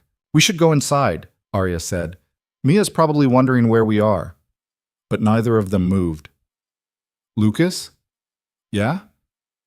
"What you said the other night, about me being worth fighting for, did you mean it?" Lucas met her eyes. "Yeah, I did." "Why?" "Because I've watched you with Mia. I've seen how hard you work, how much you care even when you pretend you don't. And I think the people who hurt you, your mother, whoever else, they made you believe you're not worth sticking around for. But they're wrong." Arya's breath caught, and for a second Lucas thought she might close the distance between them. But then Mia's voice called from the house, breaking the moment. "Dad! Arya! Dinner's ready!" They walked back to the house together, not touching, but not quite separate either, and Lucas wondered how much longer they could keep pretending this was just business. Saturday arrived too fast. Lucas spent the morning trying to distract himself with work, but his hands were unsteady on the tools. By afternoon, he gave up and helped Mia make cookies instead, letting her chatter fill the silence in his head. Arya was locked in her room most of the day, and when she finally emerged at 6 o'clock, Lucas nearly dropped the mixing bowl. She wore a floor-length gown the color of midnight, fitted through the bodice and flowing at the skirt. Her hair was swept up, exposing the elegant line of her neck, and she'd done something subtle with makeup that made her eyes look even more striking. She looked like she belonged in a different world, one Lucas had no business entering. "Wow," Mia breathed. "You look like a princess." Arya smiled, and it was genuine. "Thank you, sweetie." "Doesn't she look pretty, Dad?" Lucas cleared his throat. "Yeah, really pretty." Arya's eyes met his, and something passed between them. Acknowledgement, maybe, or understanding. "You clean up well yourself." Lucas glanced down at the tuxedo Arya had arranged for him. It fit perfectly, tailored to his frame, but he still felt like an imposter wearing it. "I look like I'm playing dress-up." "You look handsome," Arya said firmly. "Trust me." The car service arrived at 6:30, and after kissing Mia goodbye and promising they'd be home before she woke up, Lucas and Arya slid into the back of the town car. The drive downtown was quiet, both of them lost in their own thoughts. "Remember the script?" Arya said as they pulled up to the venue. "Coffee shop, turkey sandwich, Hemingway." "I remember." "And if anyone asks about us, we're in love, happy, building a life together." "I know, Arya, we've got this." She nodded, but Lucas saw her hands trembling slightly as she smoothed her dress. Without thinking, he reached over and took one of her hands in his. "Hey, look at me." She did. "We're going to walk in there and we're going to show every single person in that room exactly what they want to see. And your mother's going to realize she's already lost." "You can't know that." "Watch me." The doors opened and camera flashes erupted. Lucas stepped out first, then offered his hand to Arya. She took it, rising from the car with practiced grace, and together they walked up the red carpet toward the entrance of the grand ballroom. Inside was even more overwhelming than Lucas had imagined. Crystal chandeliers hung from vaulted ceilings, casting prismatic light across hundreds of guests in formal wear. A string quartet played in one corner, the music barely audible over the hum of conversation. Waiters circulated with champagne and hors d'oeuvres that probably cost more per bite than Lucas's grocery bill. Arya's hand tightened on his arm. "There's my mother, 12 o'clock." Lucas followed her gaze and spotted the woman holding court near the stage, surrounded by admirers. She looked regal in a silver gown, every inch the philanthropist being honored tonight. When her eyes landed on Arya and Lucas, her smile sharpened. "Showtime," Lucas murmured. They made their way through the crowd, stopping to shake hands and accept congratulations on their marriage. Lucas played his part perfectly. Attentive husband, proud of his brilliant wife, grateful for the opportunity to support her. Arya matched him step for step, her hand never leaving his arm, her smiles looking almost genuine. But then they reached Arya's mother, and the temperature dropped. "Arya, how lovely you could make it." The woman's eyes swept over Lucas. "And you brought your husband." "Of course. Lucas wanted to be here to celebrate your achievement." "How thoughtful." The mother's smile didn't reach her eyes. "Mr. Reed, I trust you're enjoying your introduction to our world." "It's quite an experience," Lucas said carefully. "I'm sure it is. Tell me, how is your furniture business? Arya mentioned you work with your hands." The words dripped with condescension, but Lucas kept his expression neutral. "It's going well. Actually just finished a commission this week." "How industrious. And you're managing to balance that with your new family responsibilities. I imagine it must be challenging, adjusting to Arya's lifestyle." "We make it work." "Do you?" The mother tilted her head. "Arya, darling, would you mind joining me for a moment? There's someone I'd like you to meet. Mr. Reed, I'm sure you won't mind if I steal my daughter for just a few minutes." Arya's grip on Lucas's arm tightened almost imperceptibly. "Actually, Mother, it will only take a moment, I promise." Lucas felt Arya's hesitation, saw the calculation in her eyes. This was exactly what she'd predicted. The separation, the divide and conquer strategy. But refusing would look suspicious. "Go ahead," Lucas said quietly. "I'll be fine." Arya searched his face, then nodded. I'll be right back. He watched her disappear into the crowd with her mother, feeling exposed without her beside him. Almost immediately, a man approached, early 50s, expensive suit, the kind of confident posture that came from old money. You must be Lucas Reed, James Crawford. I'm on the board with Arya. They shook hands. Nice to meet you. Quite a whirlwind romance, from what I understand. You two met just a few months ago? Here it was, the interrogation. Lucas smiled. 4 months. Feels like longer, though, in a good way. And how did you meet, if you don't mind my asking? Coffee shop, 5th and Market. I was grabbing lunch, she was working. I noticed she was reading Hemingway and couldn't help commenting on it. You're a Hemingway fan? I am. The Old Man and the Sea is one of my favorites. Crawford nodded, seemingly satisfied. And the proposal? I heard it was quite spontaneous. It was. We were hiking, and it just felt right. I didn't have a ring or anything planned, just knew I wanted to marry her. How romantic. And Arya's daughter. My daughter, Lucas corrected, his voice firm. Mia. Of course. My apologies. She's doing well, I hope. Much better, thanks. The treatments are working. They talked for a few more minutes, Crawford asking questions that seemed casual but were clearly designed to probe for inconsistencies. Lucas answered each one carefully, sticking to the script he and Arya had built. By the time Crawford excused himself, Lucas's shoulders were tight with tension. He grabbed a glass of champagne from a passing waiter and moved toward the edge of the room, needing space to breathe. That's when he saw her, Arya, standing on the far side of the ballroom with her mother, and a man Lucas didn't recognize.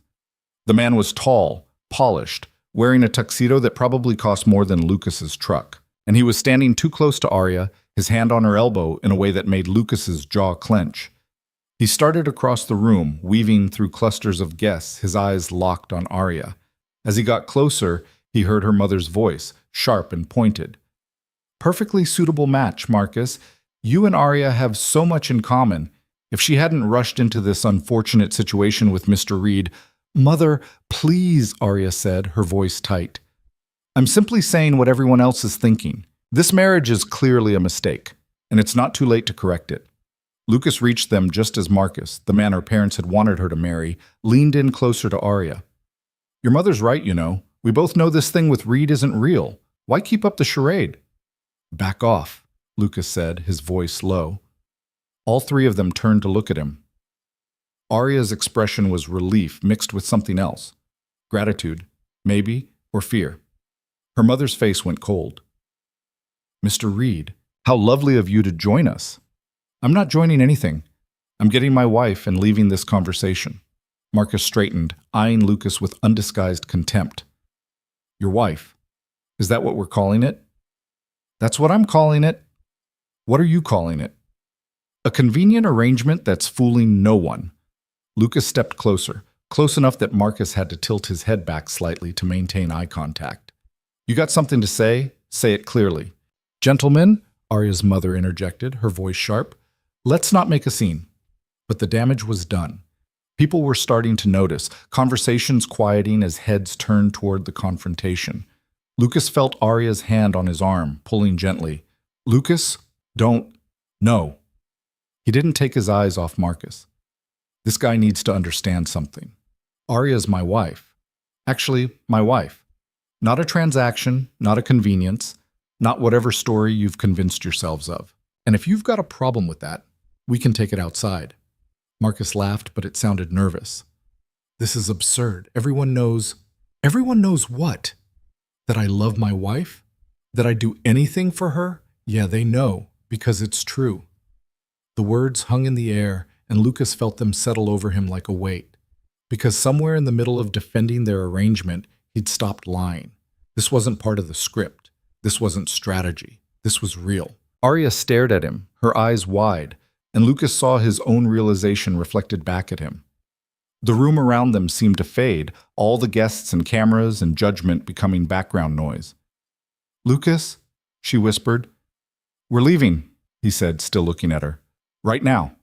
Her mother started to protest, but Arya was already moving, taking Lucas's hand and pulling him toward the exit. They walked quickly, ignoring the stares and whispers, pushing through the crowd until they burst out into the cool night air.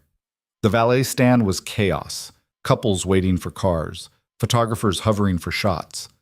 Lucas kept walking, pulling Arya with him down the sidewalk away from the venue. He didn't know where they were going, didn't care. He just needed space to think, to breathe, to figure out what the hell had just happened. They made it 3 blocks before Arya stopped, pulling her hand free. "What was that?" she demanded. Lucas turned to face her. "What was what?" "What you said to Marcus about loving me. I was defending us. That's what we agreed to do. That's not what that was, and you know it." Her voice was shaking. "You weren't playing a part. That was real." Lucas ran both hands through his hair, messing up whatever style the barber had attempted. "Yeah, it was. Lucas, I know. I know this wasn't the plan. I know we had rules and boundaries and a contract that says this ends in 2 months. But somewhere between the park and the farmer's market and watching you tuck Mia in at night, I stopped pretending." Arya took a step back, wrapping her arms around herself. "You can't do this." "Can't do what? Have feelings?" "Can't complicate this. We had an agreement." "Screw the agreement, Arya. We're both lying to ourselves if we think this is still just business." "It has to be business. That's the only way this works." "Why? Because you're scared?" "Yes!" The word came out fierce and raw. "Yes, I'm scared. Because everyone I've ever trusted has either left or tried to control me. And this thing with you and Mia, it feels like something I could actually want. And when it ends, because it has to end, Lucas, it's going to destroy me." Lucas closed the distance between them, his hands finding her shoulders. "What if it doesn't have to end?" "Don't. What if we stop trying to control how this turns out and just see where it goes?" "We can't. I can't." Tears were streaming down her face now, ruining her careful makeup. "You don't understand. My whole life, I've had to plan everything, control everything, because the second I let my guard down, someone takes advantage. And if I let myself love you, if I let myself believe this could be real, and then it falls apart, I won't survive it." Lucas pulled her into his arms, and after a moment of resistance, she collapsed against him, her shoulders shaking with silent sobs. He held her there on the sidewalk, 3 blocks from the gala, where her mother was probably already spinning this into another weapon, and felt his own certainty crystallize. He loved her, completely, terrifyingly, irrevocably. And she loved him too, even if she was too scared to admit it. "I'm not going anywhere," he said into her hair. "I don't care what the contract says. I don't care what your mother does. I'm not leaving." "You say that now, Shaz. I say it forever. Arya, look at me." She pulled back enough to meet his eyes, and Lucas saw everything she was feeling written across her face, fear and hope and longing all tangled together. "I love you," he said clearly. "Not because of the arrangement or the money or any of it. I love you because you're brilliant and stubborn and you pretend not to care, but you care more than anyone I've ever met. And I love that Mia makes you smile when you think no one's watching, and I love that you cry at sappy movies even though you try to hide it. I love you, Arya. Actually, really, completely." She was openly crying now, her carefully constructed armor completely shattered. "This is a terrible idea. Probably the worst I've ever had. We're going to mess this up. Maybe, but I'd rather mess it up with you than play it safe without you." Arya laughed through her tears, a broken, beautiful sound. "You're insane." "Yeah, but so are you. That's why we work." She kissed him then, sudden and desperate, her hands fisting in his tuxedo jacket. Lucas pulled her closer, tasting salt from her tears and champagne, and something that was just Arya. The world narrowed to this moment, this woman in his arms, this truth they'd both been running from finally catching up. When they broke apart, both breathing hard, Arya pressed her forehead against his. "I'm terrified," she whispered. "Me too." "What do we do now?" Lucas thought about the gala they'd just walked out of, about Arya's mother and Marcus and all the people who wanted to see them fail. He thought about the contract with 2 months left, about the life they'd built that was supposed to be temporary. And then he thought about Mia, about coming home to Arya every night, about waking up next to her every morning, about building something real instead of something safe. "Now," he said, "now we go home. And tomorrow we figure out how to make this work for real." Arya nodded, her arms still wrapped around him. "Okay. Okay. Okay."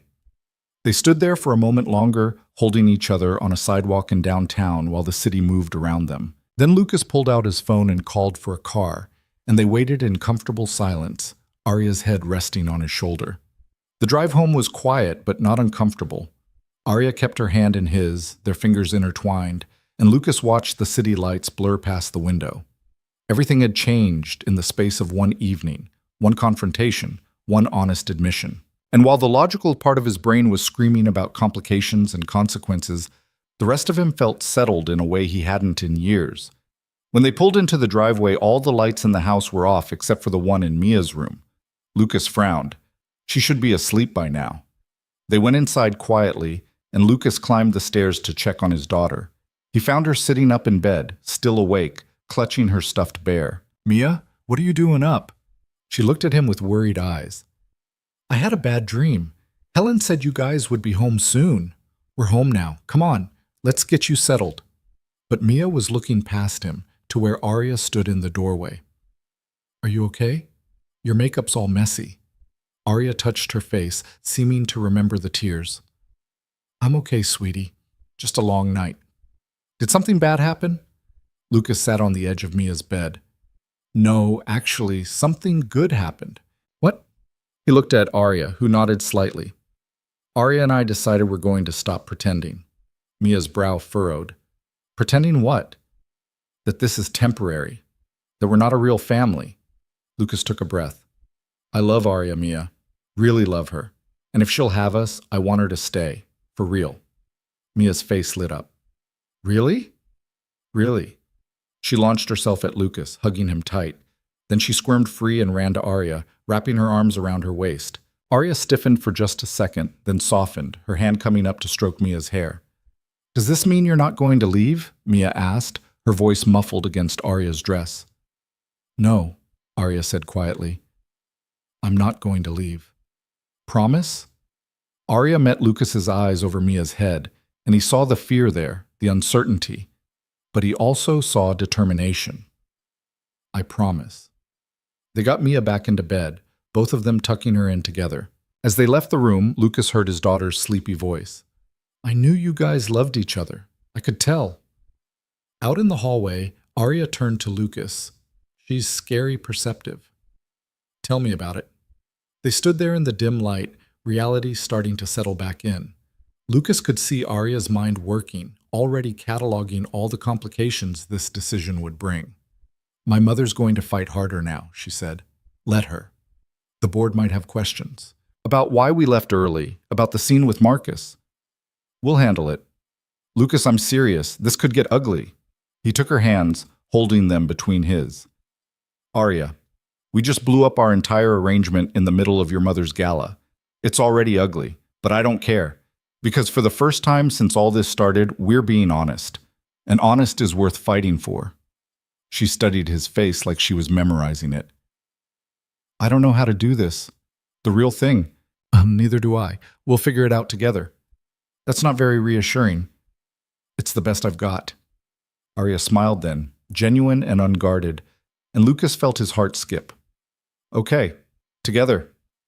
They went to their separate bedrooms out of habit, but Lucas found himself standing in the hallway between their doors, not ready for the night to end. Arya must have felt the same because she opened her door and looked at him. "I don't want to be alone tonight," she said quietly. "Neither do I." She held out her hand and Lucas took it, following her into her room. They didn't do anything more than change into comfortable clothes and climb into bed, but lying there next to her felt more intimate than anything they'd done before. Arya curled into his side, her head on his chest, and Lucas wrapped his arms around her. "This is real," she whispered. "Yeah, it is." "I'm still scared." "That's okay. I've got you." And as Arya's breathing evened out and she drifted into sleep, Lucas stared at the ceiling and thought about everything that was coming, the fights with her mother, the questions from the board, the renegotiation of a contract that no longer applied to what they'd become. But he also thought about mornings with Arya and Mia, about building furniture while his wife worked in the next room, about a future that looked nothing like what he'd planned, but everything like what he wanted. Tomorrow they'd face the consequences. Tomorrow they'd start fighting for what they'd accidentally built. But tonight, Lucas held the woman he loved and felt something he hadn't felt in a very long time. Hope. Lucas woke to sunlight streaming through unfamiliar windows and Arya's arm draped across his chest. For a moment, he just lay there, listening to her breathe, trying to reconcile the reality of where he was with everything that had happened the night before. They'd crossed a line that couldn't be uncrossed, and now they had to live with the consequences. Arya stirred, her eyes blinking open. When she saw him, a small smile crossed her face, genuine and unguarded in a way he'd never seen before. "Morning," she murmured. "Morning." They stayed like that for a few minutes, neither one willing to break the spell. But then Mia's voice echoed from downstairs, calling for breakfast, and reality came crashing back. "We should talk," Arya said, sitting up, "about what happens now." "Yeah, we should." But before they could start that conversation, Lucas's phone buzzed on the nightstand. He picked it up and saw a text from a number he didn't recognize. The message made his stomach drop. "Mr. Reed, this is Patricia Chandler from the Bennett Foundation Board. We need to speak with you and Arya urgently regarding last night's events. Please call me at your earliest convenience." He showed the message to Arya, whose expression went carefully blank. "That was fast," she said. "What do we tell them?" "The truth, or as much of it as we can without making things worse." She climbed out of bed, already shifting into the controlled, professional version of herself Lucas knew so well. "Get dressed. We need to call her back before this spirals." 20 minutes later, they were in Arya's home office with the door closed, speakerphone on, listening to Patricia Chandler's clipped, efficient voice explain exactly how bad things had gotten. "The photographs are everywhere," Patricia said. "You two leaving the gala early, looking distressed. Marcus Holloway claiming you assaulted him." "I didn't assault anyone," Lucas interrupted. "He's saying you threatened him. And your mother, Arya, is using this as evidence that the marriage is unstable. She's formally requested an emergency board meeting to discuss your fitness to lead your division." Arya's knuckles were white where she gripped the edge of the desk. "She can't do that." "She can and she is. The meeting is scheduled for tomorrow morning. You'll both need to be there to defend yourselves." "Both of us?" Lucas said. "Your marriage is the issue at hand, Mr. Reed. The board needs to hear from both parties." Patricia's voice softened slightly. "For what it's worth, not everyone agrees with your mother, Arya. But you need to handle this carefully. One more misstep and she'll have the ammunition she needs to remove you entirely." After they hung up, Arya sat in silence, staring at nothing. Lucas wanted to comfort her, to promise it would be okay, but empty platitudes felt insulting. "What do we do?" he asked instead. "We prepare. We go into that meeting and we make them understand that this marriage is real, that I'm capable of running my division, and that my mother's vendetta is personal, not professional." "How?" Arya finally looked at him. "By telling them the truth. Not the contract, not the arrangement, the real truth. That we fell in love despite the circumstances. That what started as convenience became something neither of us expected. You think they'll believe that?" "They'll believe it because it's true, and because we're going to walk in there united." She stood, pacing the length of the office. "But there's something else. Something I haven't told you." Lucas felt a flicker of unease. "What?" "My trust fund. The one that was contingent on me being married by 30. My birthday is in 3 weeks." "I thought you had 2 months." "I lied. To you, to my mother, to everyone. I was running out of time and I panicked. That's why I needed the marriage so quickly, why I was willing to pay so much." She stopped pacing, facing him. "If my mother succeeds in proving this marriage is fraudulent before my birthday, I lose everything.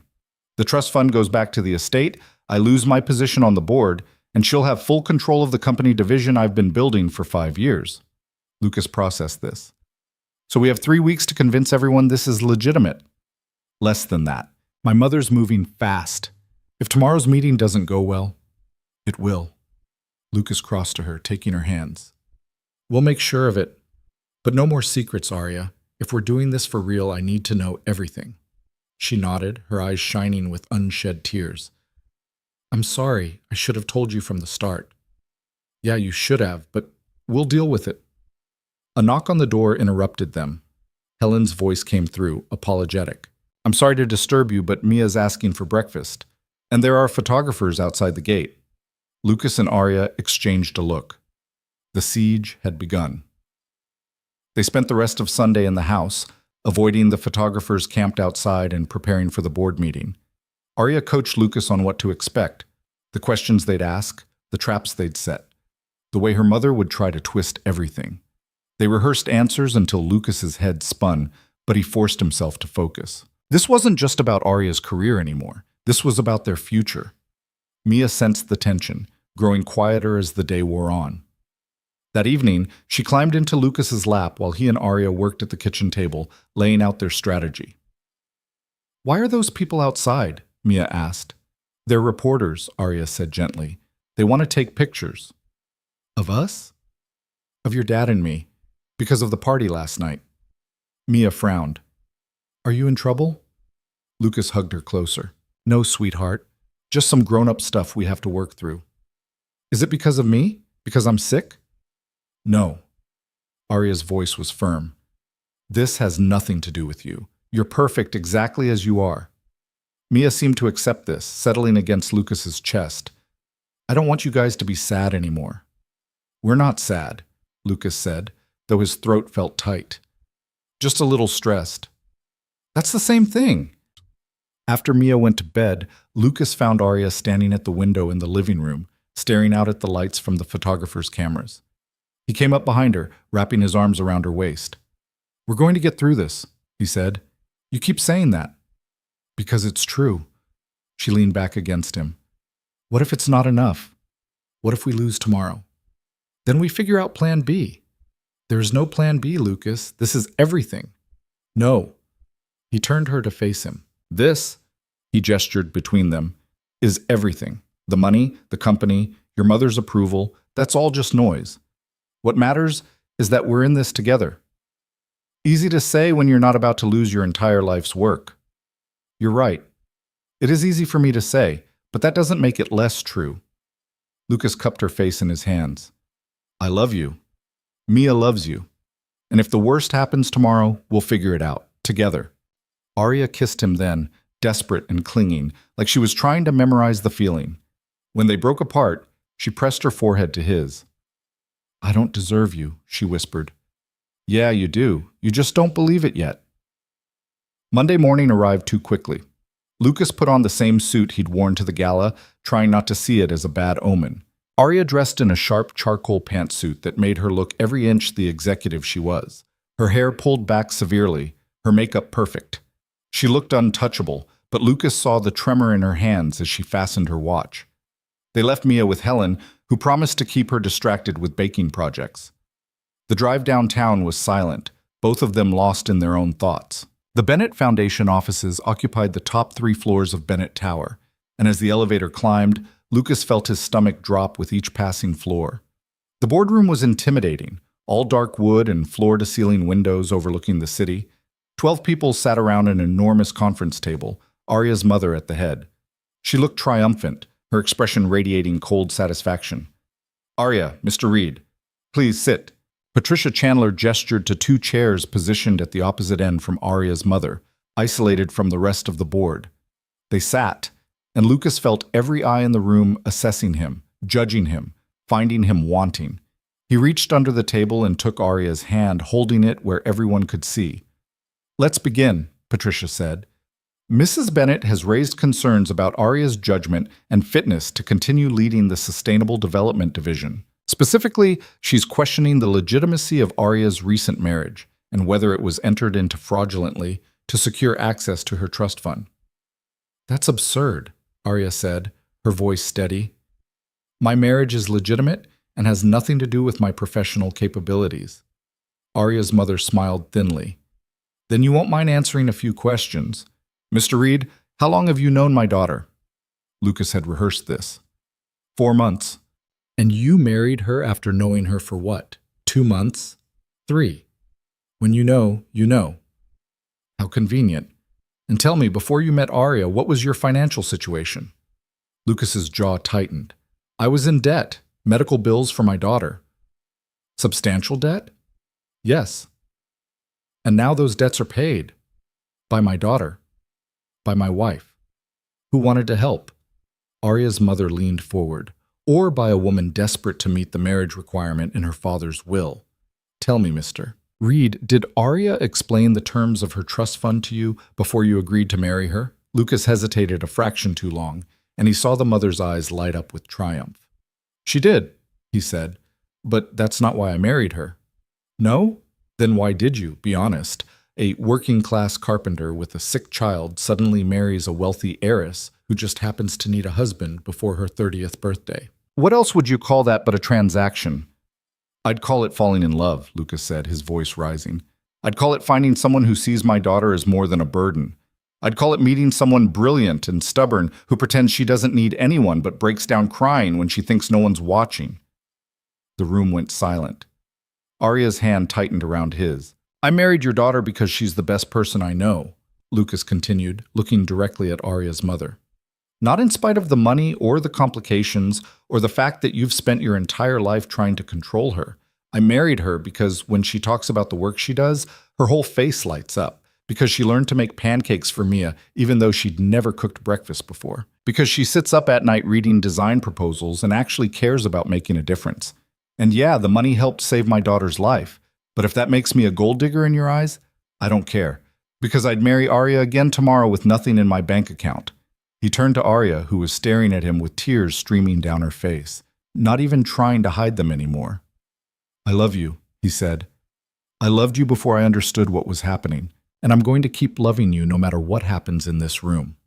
Arya pulled his hand to her lips, kissing his knuckles. I love you too. One of the board members, a silver-haired man Lucas didn't recognize, cleared his throat. Mrs. Bennett, I'm not sure what you were hoping to prove here, but I'm not seeing evidence of fraud. They're putting on a performance, Arya's mother snapped. Perhaps. Or perhaps they're simply in love. He looked at Arya. Your personal life aside, can you speak to your professional performance over the past 6 months? Arya wiped her eyes and straightened in her chair, shifting seamlessly into business mode. The Sustainable Development Division has exceeded every metric we set at the start of the fiscal year. We've secured 3 major contracts, reduced operational costs by 18%, and our employee satisfaction scores are the highest in the company. My personal life has zero impact on my ability to lead. And the incident at the gala? Another board member asked. Walking out in the middle of your mother's event? Was a personal decision, Arya said firmly.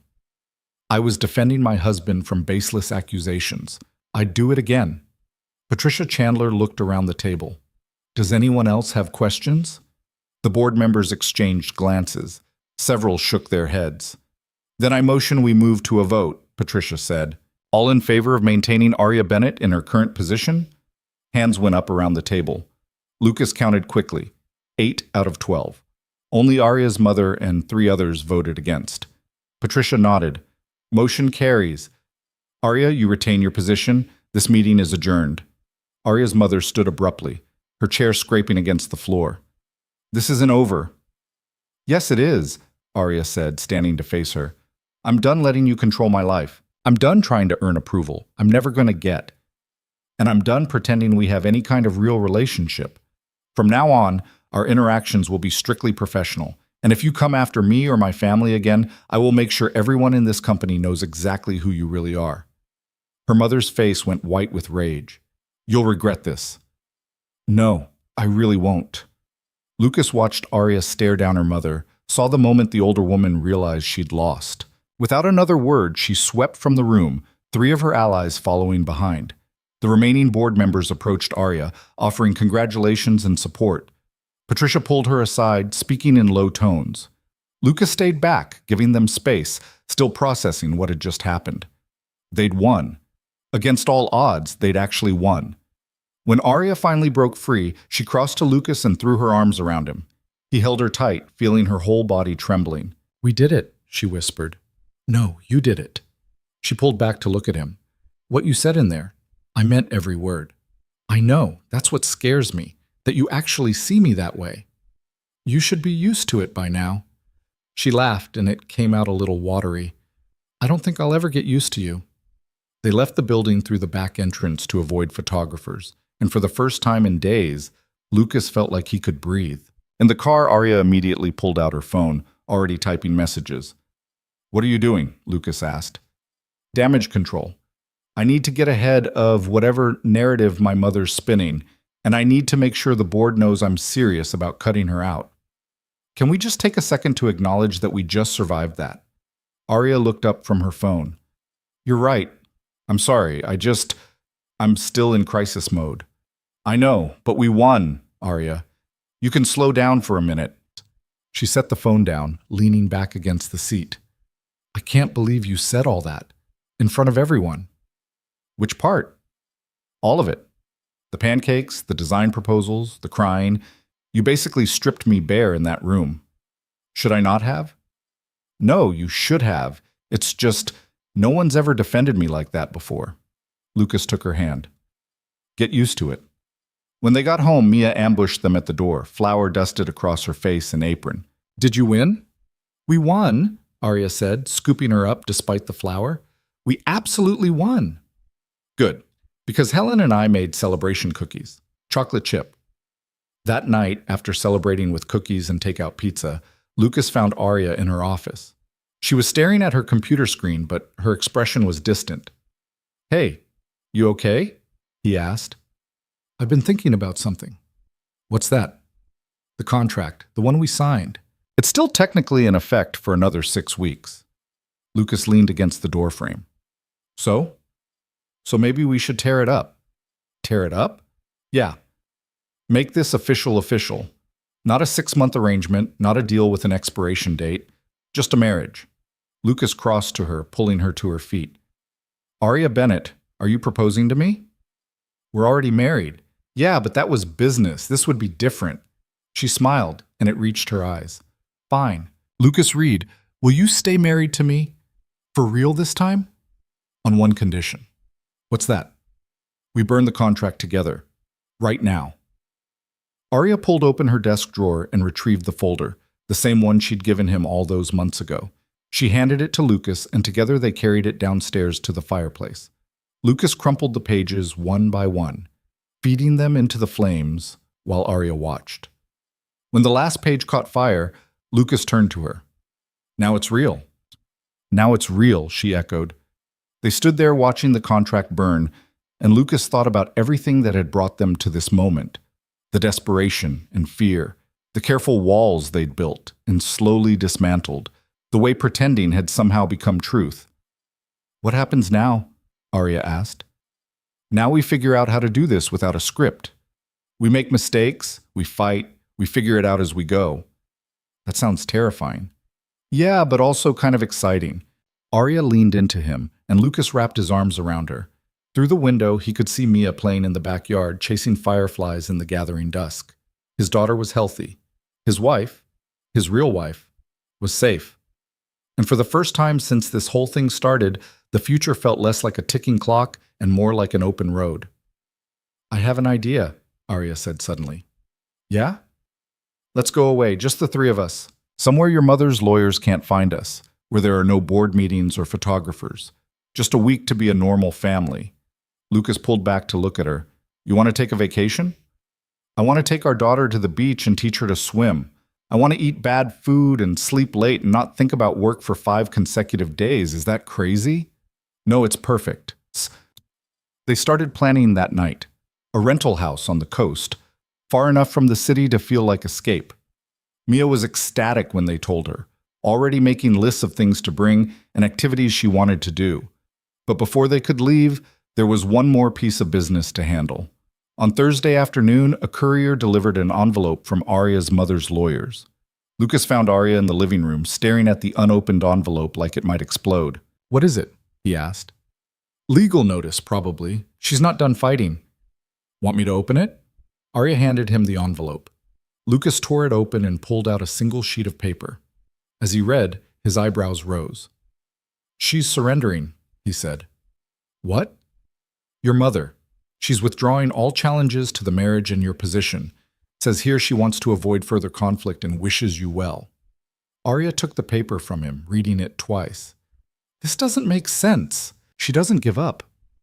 Maybe she finally realized she can't win. Or maybe she's planning something else. Lucas could see Arya's mind spinning, looking for the trap, the hidden angle. He took the paper back and set it aside. Or maybe it doesn't matter, he said. Maybe we just accept the win and move on. Arya looked at him for a long moment, then nodded slowly. Okay, we move on. The next Monday, they packed up Lucas's truck, now comically out of place in Arya's circular driveway, and headed for the coast. Mia sat in the back, pressed against the window, watching the city give way to highway and then to rolling hills and finally to glimpses of blue ocean. The rental house was perfect, weathered wood and big windows sitting on a bluff overlooking the water. Mia ran from room to room, claiming the one with the best view, while Lucas and Arya brought in the bags. That first evening, they walked on the beach, Mia running ahead to chase waves while Lucas and Arya followed hand in hand. The sun was setting, painting the sky in shades of orange and pink, and Lucas felt something settle in his chest, a peace he hadn't felt in years. This was a good idea, he said. I have them sometimes. Sometimes, Arya laughed, bumping her shoulder against his. Thank you. For what? For fighting for us. For seeing something in me worth staying for. Arya, I'd fight for you every day for the rest of my life if that's what it took. She stopped walking, turning to face him. The wind whipped her hair around her face, and she looked younger somehow, less burdened. I love you. I don't think I've said it enough. You've said it. Not enough. I love you, Lucas Reed. I love your terrible jokes and the way you make furniture like it's art and the way you love Mia. I love that you saw through all my walls and stayed anyway. And I'm sorry it took me so long to let you in. Lucas kissed her there on the beach, with the waves crashing and Mia's laughter echoing, and the whole world feeling impossibly big and impossibly right. The week passed in a blur of sun and sand and simple happiness. They taught Mia to swim, Arya surprisingly patient, Lucas hovering nervously, even though the water only came up to Mia's chest. They built sand castles and collected shells and ate ice cream for dinner because why not? One afternoon while Mia napped, Lucas and Arya sat on the deck, drinking coffee and watching the ocean. Arya had her laptop open, old habits, but she wasn't looking at it. I've been thinking, she said. About? About the division, about what I want to do next. You're not quitting, are you? No, but I want to restructure some things. Spend less time in the office, more time in the field. And I want to start a program for kids like Mia, families struggling with medical debt who can't afford treatment. Lucas set down his coffee. That's a big undertaking. I know. But I've been thinking about what you said, about how the money doesn't matter if I'm not using it for something that means something. And this would mean something. It's a good idea, Arya. A really good one. You think so? I think you're going to change a lot of lives. She smiled, closing the laptop. We're going to change a lot of lives. This is a we thing now. Yeah? Yeah, you're stuck with me, Reed, for better or worse. Mostly better, I'm guessing. Don't push your luck. On their last night at the beach, they had a bonfire. Mia roasted marshmallows until her face was sticky with melted sugar, then fell asleep in Lucas's lap while Arya fed driftwood into the flames. I don't want to go back, Arya said quietly. Me neither, but we have to eventually. I know, it's just, this week has been perfect, normal, and I'm scared that when we go back, everything's going to get complicated again. Lucas looked down at his sleeping daughter, then at his wife, silhouetted against the firelight. It probably will get complicated, but we'll handle it, just like we've handled everything else. Together?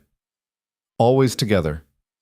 They stayed on the beach until the fire burned down to embers, then carried Mia back to the house and tucked her into bed. In their own room, Lucas and Arya lay tangled together, listening to the sound of waves through the open window.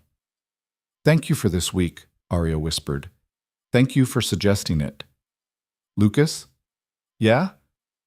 I'm not scared anymore. About us? About the future? I don't know what's coming, but I know we can handle it. Lucas kissed her forehead. Yeah, we can. The drive back to the city felt too short. Mia chattered the whole way, already making plans for their next trip, while Lucas and Arya exchanged glances in the rearview mirror. Real life was waiting for them. Work and responsibilities and all the complications that came with merging two very different lives. But as they pulled into the driveway of the glass house, their house now, really, Lucas felt ready. They'd fought for this. They'd earned this. And whatever came next, they'd face it the same way they'd faced everything else. Together, the transition back to real life wasn't seamless. Lucas had expected that. What he hadn't expected was how quickly the cracks would show.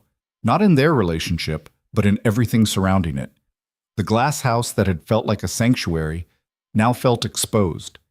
Every window a reminder that they were still being watched, still being judged. The first morning back, Lucas woke to find Arya already dressed for work, standing at the bedroom window with her phone pressed to her ear. Her voice was clipped, professional, but he could hear the strain underneath. I don't care what she told the press. We're moving forward with the Youth Medical Fund regardless of her objections. Yes, I'm aware she's still on the board. No, that doesn't change anything. She hung up and turned to find Lucas watching her. Your mother? He asked. Her lawyer. Apparently surrendering wasn't the same as accepting defeat. She's blocking the charitable fund I wanted to start. Lucas sat up. Can she do that? Technically no, but she can make it difficult enough that it takes months to get approval. Bureaucracy as warfare. Arya rubbed her temples. I'm sorry, I didn't mean to wake you with work drama. It's not drama. It's your life. Our life now. She crossed to the bed, sitting on the edge. I thought burning the contract would make everything simpler, but it's just different complications now. Yeah, well, nothing worth having comes easy. Arya smiled, but it was tired. You and your optimism. Someone has to balance out your pessimism. She kissed him, quick and distracted, then stood. I have to get to the office. There's a meeting about the Malaysia project at 9. Arya, wait. She paused at the door. We're okay, right? You and me? Her expression softened. Yeah, we're okay. Better than okay. I'm just adjusting to all of this being real. Me too. After she left, Lucas got Mia ready for the day. She was starting to attend school part-time now, her health finally stable enough for a semi-normal schedule. Watching her pack her backpack and chatter about seeing her friends, Lucas felt a surge of gratitude so intense it almost hurt. 2 weeks ago, they'd been on the beach. Mia had run into the waves without fear, her laughter carrying on the wind. She'd been strong enough to swim, strong enough to play for hours without needing rest.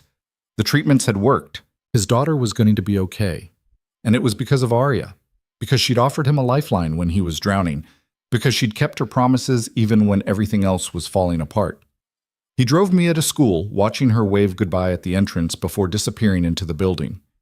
Then he headed to his workshop, which had grown in the months since the arrangement began. What started as 1 commission had turned into 5, then 10. Word had spread about the carpenter who could make furniture sing, and Lucas found himself with a waiting list. But today he wasn't working on commissions. Today he was building something for Arya. It had started as an idea during their beach trip. Arya had mentioned wanting a reading nook, somewhere quiet to escape when work became too much. Lucas had sketched designs on napkins at dinner, Arya offering suggestions while Mia colored beside them. Now he was bringing that sketch to life. A window seat with built-in shelving crafted from cherry wood that glowed warm under the workshop lights. He'd spent weeks getting the joinery perfect, the curves just right. This wasn't just furniture. This was a promise made tangible, that he was here, that he was building a life with her, that love could be something you created with your hands. He was sanding the final piece when his phone rang. Arya's name flashed on the screen. Hey, everything okay? Her voice was tight. Can you come downtown to the office? Lucas set down the sandpaper. What's wrong? Just, please come. I need you here. 20 minutes later, Lucas walked into Bennett Tower for the first time since the board meeting. The receptionist recognized him this time, directing him to Arya's floor without question. He found her in her office, standing at the window with her arms wrapped around herself. Arya? She turned and he saw tears on her face. My mother's dead. Lucas felt the words hit him like a physical blow. What? Heart attack, this morning. She collapsed at home. They couldn't revive her. He crossed to her, pulling her into his arms. She stood rigid for a moment, then collapsed against him, her whole body shaking with sobs. I know I should feel something, she said into his chest. Sad or relieved or something, but all I feel is empty. Like I spent my whole life fighting her and now there's just nothing. Lucas held her tighter. You're allowed to feel however you feel. There's no right way to grieve someone complicated. She was my mother, and I hated her. And now she's gone, and we'll never. She couldn't finish the sentence. They stood like that for a long time, Arya crying while Lucas held her, until eventually the tears ran out and she pulled back, wiping her face. I have to call people, make arrangements. There's a funeral to plan and estate issues, and she stopped, overwhelmed. I don't know how to do this. You don't have to do it alone. I'm here. Whatever you need. She nodded, taking a shaky breath. Okay. I need to tell the board. Will you come with me? Of course. The next few days were a blur of condolence calls and legal meetings and funeral preparations. Arya moved through it all like a ghost, functioning but not quite present. Lucas stayed close, handling what he could, running interference when people pushed too hard. The funeral was held on a Thursday at a church downtown, massive and imposing, filled with people who'd known Arya's mother professionally but not personally. Lucas sat beside Arya in the front row, Mia on his other side in a black dress Helen had found. The service was formal and cold, full of polite eulogies that said nothing real. When it was over, people approached Arya with carefully practiced sympathy. She accepted it all with grace, her mask firmly in place. But Lucas saw the way her hands trembled, the exhaustion in her eyes. At the reception afterward, held at some venue Lucas didn't recognize, he found her standing alone on a balcony, staring at nothing. You okay? He asked, even though he knew the answer. Patricia told me something about my mother's will. What about it? She left everything to charity. The estate, her personal fortune, all of it. Nothing for me. Lucas wasn't sure what to say. I'm sorry. Don't be. I didn't want her money. I never did. Arya turned to look at him. But there was a letter. For me. Patricia gave it to me an hour ago. Did you read it? Not yet. I'm afraid to. Want me to read it first? She pulled an envelope from her purse, handing it to him. Tell me if it's going to destroy me. Then I'll decide. Lucas opened the envelope carefully and unfolded the single sheet of paper inside. The handwriting was precise, controlled even in what must have been the woman's final days. He read it once, then again, trying to process the words. Well? Arya asked. She apologized. What? Your mother. She apologized for trying to control you, for not seeing what you needed, for letting her own fear turn into cruelty. She said, Lucas looked up at Arya. She said she was proud of you, and that she hoped you'd find happiness, even if she couldn't be part of it. Arya took the letter from him with shaking hands, reading it herself. Tears spilled down her cheeks, but she didn't make a sound. I don't know what to do with this, she whispered. You don't have to do anything. Just let yourself feel it. I wanted to hate her. It was easier when I could just hate her. Love and hate aren't opposites. They're neighbors. You can feel both. Arya folded the letter carefully, tucking it back into the envelope. She waited until she was dead to be honest with me. That's so like her. Even apologizing had to be on her terms. At least she apologized. Yeah, at least there's that. They stood on the balcony until the sun set, not talking, just being together. Eventually, Arya took his hand. Take me home, she said. Please. I just want to go home. The weeks after the funeral were strange. Arya threw herself into work, launching the Youth Medical Fund with a fierce determination that seemed equal parts passion and avoidance. She worked late, came home exhausted, fell into bed beside Lucas without saying much. Lucas worried, but he also understood. Grief was weird. It didn't follow rules or timelines, so he gave her space when she needed it and presence when she didn't and tried not to push. Mia, perceptive as always, seemed to sense Arya needed gentleness. She'd climb into Arya's lap in the evenings, not saying anything, just being there. And slowly, incrementally, Arya started to soften again. One Saturday morning, Lucas woke to find the bed empty. He went downstairs and found Arya in his workshop, standing in front of the reading nook he'd built. When did you finish this? She asked. Last week. I was waiting for the right time to show you. She ran her fingers along the wood, tracing the grain. It's beautiful. It's for you, for when you need somewhere to escape. Arya turned to him, and there were tears in her eyes again, but different ones this time. Softer. You built this for me. Yeah. While I was falling apart, you were building me something beautiful. That's what you do when you love someone. You build them spaces to be themselves. She crossed to him, wrapping her arms around his neck. I don't know what I did to deserve you. You took a chance on a desperate carpenter with a sick kid and a mountain of debt. That's what you did. That's not, it is. You gave me a lifeline when I was drowning. And yeah, it started as a transaction, but you kept your promises even when it got messy. You loved my daughter like she was yours. You fought for us when you could have walked away. So don't tell me you don't deserve me because we deserve each other. Arya kissed him then, and it felt like coming home. That afternoon, they installed the reading nook in the alcove off the living room. Mia helped, handing Lucas screws and telling Arya where to arrange the cushions. When it was finished, they all climbed in, a tight fit, but they made it work, and Mia pulled out a book she'd been reading. Read to us, she said, handing it to Arya. So Arya read, her voice steady and warm, while Mia leaned against her and Lucas watched them both. This was it, he thought. This was the life they'd built together, messy and complicated and absolutely real. 2 months later, on a crisp autumn morning, Lucas woke to Mia jumping on the bed. Dad! Dad! It's Arya's birthday! Lucas groaned, pulling the pillow over his head. Mia, it's 6 a.m. I know, we have to make her breakfast before she wakes up. Arya's arm snaked around Lucas's waist from behind. Too late, I'm already awake. Mia squealed, diving under the covers between them. We were going to surprise you. I'm very surprised, and very awake now. They made their way downstairs, Mia still in her pajamas, bouncing with excitement. Helen was already in the kitchen, having been recruited into the conspiracy the night before. Together, they made what could generously be called breakfast: scrambled eggs that were slightly rubbery, toast that was slightly burnt, and orange juice that was perfect because it came from a carton. Arya ate it all with genuine appreciation, declaring it the best birthday breakfast she'd ever had. That's because you've never had a real birthday breakfast before, Mia said matter-of-factly. Your mom probably made you eat fancy stuff. She did. This is much better. After breakfast, they piled into Lucas's truck.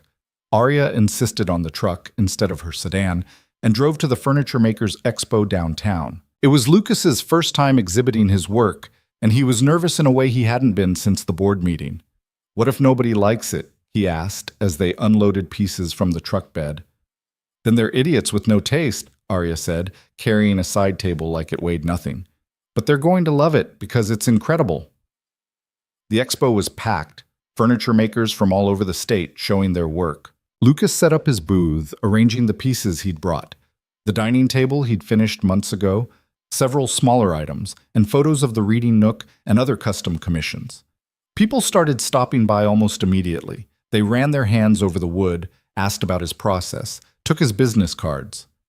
By noon, Lucas had 3 new commission requests and an offer from a gallery downtown to feature his work. Arya watched it all with undisguised pride, standing to the side with Mia, who was handing out Lucas's cards to anyone who walked by. My dad's the best carpenter ever, she told one older couple. He built a whole reading nook for Arya with secret shelves and everything. The couple smiled, charmed, and took a card. During a lull, Lucas found Arya and Mia eating soft pretzels at a picnic table outside the expo hall. You're a hit, Arya said. I think Mia's doing most of the selling. She gets her sales skills from me. Is that what we're calling it? Arya threw a piece of pretzel at him. Lucas caught it and ate it, grinning. That evening, after they'd packed up and driven home, Lucas made dinner while Arya and Mia decorated the dining room for a proper birthday celebration. Helen had made a cake, chocolate with raspberry filling, Arya's favorite, though she'd never mentioned it, and Lucas suspected Helen had engaged in some investigative questioning. They ate dinner surrounded by streamers and balloons that Mia insisted were necessary.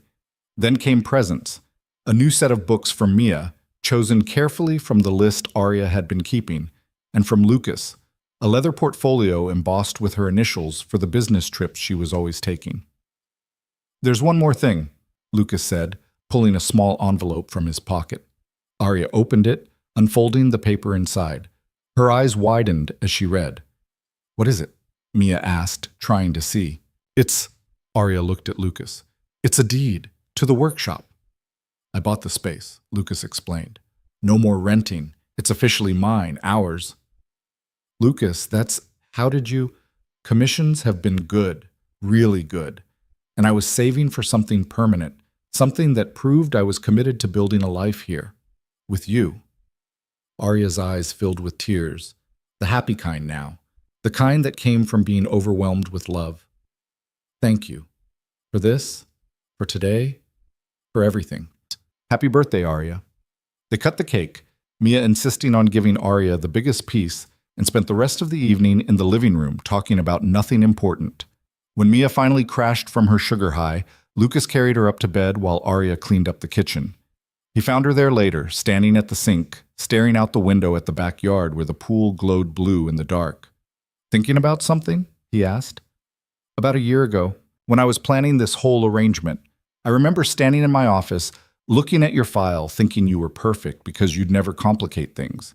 You'd just take the money and play the part and leave when it was over. And instead, I fell in love with you and complicated everything. Yeah, best complication of my life. She turned to face him. I've been thinking about what my mother wrote. In her letter. About finding happiness, even if she couldn't be part of it. And I think I finally understand what she meant. She spent her whole life trying to control everything, to make sure nothing went wrong. But you can't control love. You can't plan it or arrange it or make it fit into neat boxes. You just have to let it happen.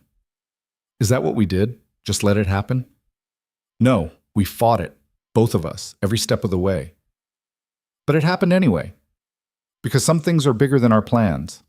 Lucas pulled her close, resting his chin on top of her head. I'm glad I complicated your life. Me too. They stood like that for a while, swaying slightly to music only they could hear. Then Arya pulled back, her expression shifting to something more serious. I have something to tell you, something I've been waiting for the right moment to say. Lucas felt a flicker of worry. Okay. The Youth Medical Fund, it's launching next month, full rollout, nationwide. We're partnering with 6 major hospitals and setting aside $50 million for the first year. Arya, that's amazing. And I'm stepping back from the Sustainable Development Division, not leaving entirely, but reducing my role. I want to run the fund full-time, make it my focus. Lucas studied her face. Are you sure? You've worked so hard to build that division. I have, and I'm proud of it. But this feels more important. This is helping kids like Mia. Kids whose parents are making impossible choices because they can't afford treatment. I want to be the person who says, you don't have to choose. I want to do what you would have given anything for someone to do for you. You already did that. For us. I know. And now I want to do it for everyone else. Lucas kissed her forehead. Then do it. I'm behind you completely. Even though it means I'll be traveling more, meeting with hospital administrators and families and donors.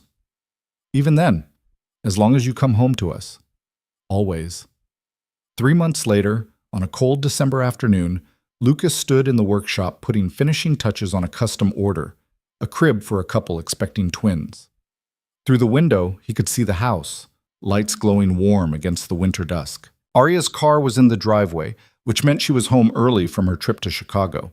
He packed up his tools and headed inside, finding Mia at the kitchen table doing homework while Helen prepared dinner. Arya was upstairs, presumably changing out of her travel clothes. How was your trip? He called up the stairs. Come up here. I need to talk to you.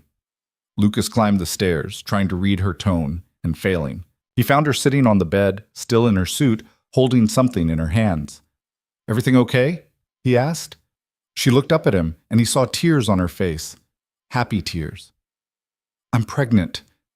The words hung in the air for a moment while Lucas processed them. Then he crossed the room in 3 strides, pulling her to her feet and into his arms. Yeah, about 8 weeks. I found out this morning, but I wanted to tell you in person. Lucas pulled back to look at her, his hands on her shoulders. How do you feel about it? Terrified? Excited? Both at the same time. I know we didn't plan this. Some of the best things in our life weren't planned. She laughed, wiping her eyes. That's true. Does Mia know? Not yet. I wanted to tell you first, but we should tell her together. They found Mia still at the kitchen table, tongue poking out in concentration as she worked through a math problem. She looked up when they approached, immediately reading their expressions. "What's wrong?" she asked. "Nothing's wrong," Arya said, sitting down next to her. "Actually, something's very right. You're going to be a big sister." Mia's eyes went wide. "Really? Really? Like a real sister? With a baby?" Lucas laughed. "Yeah, sweetheart, a real baby." Mia erupted into excited questions. When? What gender? What names they were considering? Could she help pick out baby clothes? Arya answered each one patiently while Lucas watched, feeling his heart swell with a happiness so complete it was almost frightening. This was his life now, not the one he'd planned, not the one he could have imagined a year ago when he was drowning in debt and desperation, but the one he'd built, messy and complicated and absolutely perfect. That night, after Mia finally calmed down enough to sleep, Lucas and Arya lay in bed talking about the future, about how they'd convert one of the spare rooms into a nursery, about maternity leave and childcare and all the logistics that came with expanding their family. "Are you scared?" Arya asked. "A little. You?" "More than a little. I don't know how to be a mother. I never had a good example." "You've been mothering Mia for months now. You're already doing it." "That's different. Mia was already a person. She could tell me what she needed. A baby. A baby we'll figure out together. Just like we figured out everything else." Arya rolled onto her side, facing him. "When you showed up at my office that first day, you looked at me like I was crazy. Like I was offering you the worst deal in the world. I thought you were crazy. And now? Now I think you're the best thing that ever happened to me, crazy included." She smiled, and it was unguarded and genuine, the smile she'd learned to give freely over the past months, the one that told Lucas she felt safe. "I love you. I love you too." They fell asleep like that, tangled together, and Lucas dreamed of a future full of noise and chaos and love. The months that followed were a whirlwind.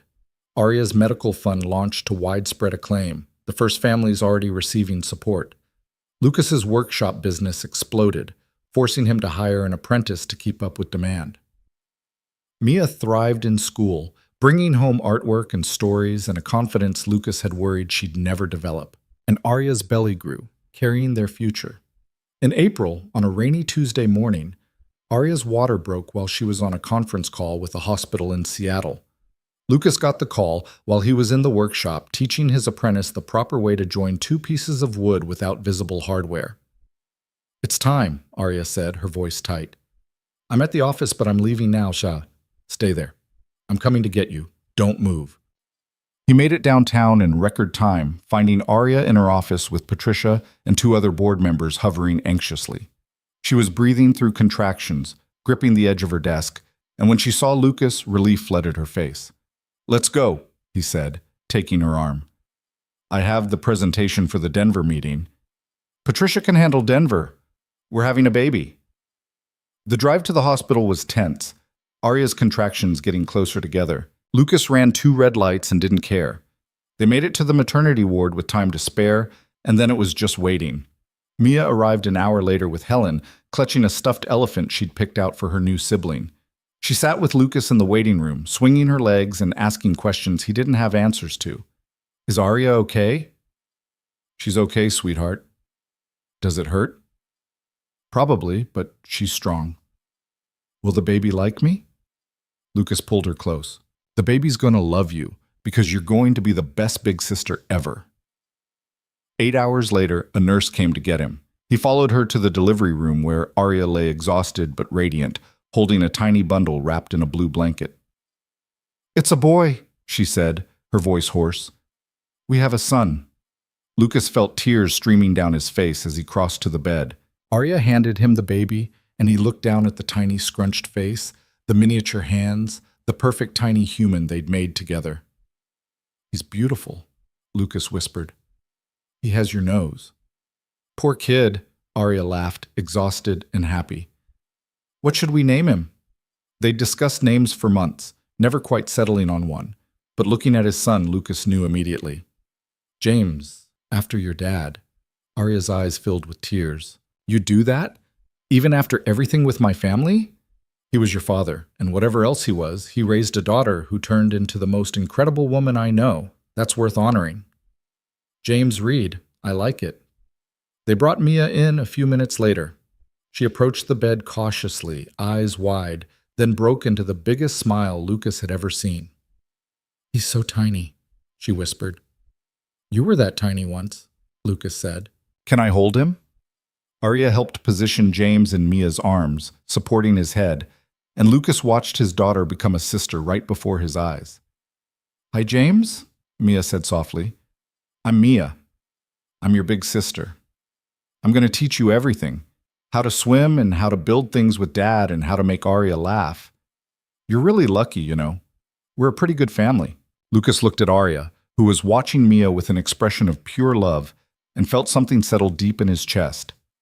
A year and a half ago, he'd been a desperate single father making impossible choices. Now he was standing in a hospital room, watching his two children meet for the first time, with the woman he loved more than he thought possible. Life didn't follow neat plans. It twisted and turned and took you places you never expected. But sometimes, if you were brave enough to let go of control, if you were willing to take chances on people who seemed all wrong, you ended up somewhere better than anything you could have planned. 3 days later, they brought James home. The house filled with the sounds of a newborn, crying at odd hours, the soft coos when he was content, Mia's whispered conversations with her brother. Arya navigated new motherhood with the same fierce determination she brought to everything else, though Lucas caught her crying in the nursery more than once from exhaustion and overwhelming love. "I don't know what I'm doing," she admitted one night at 3 a.m, rocking James while he fussed.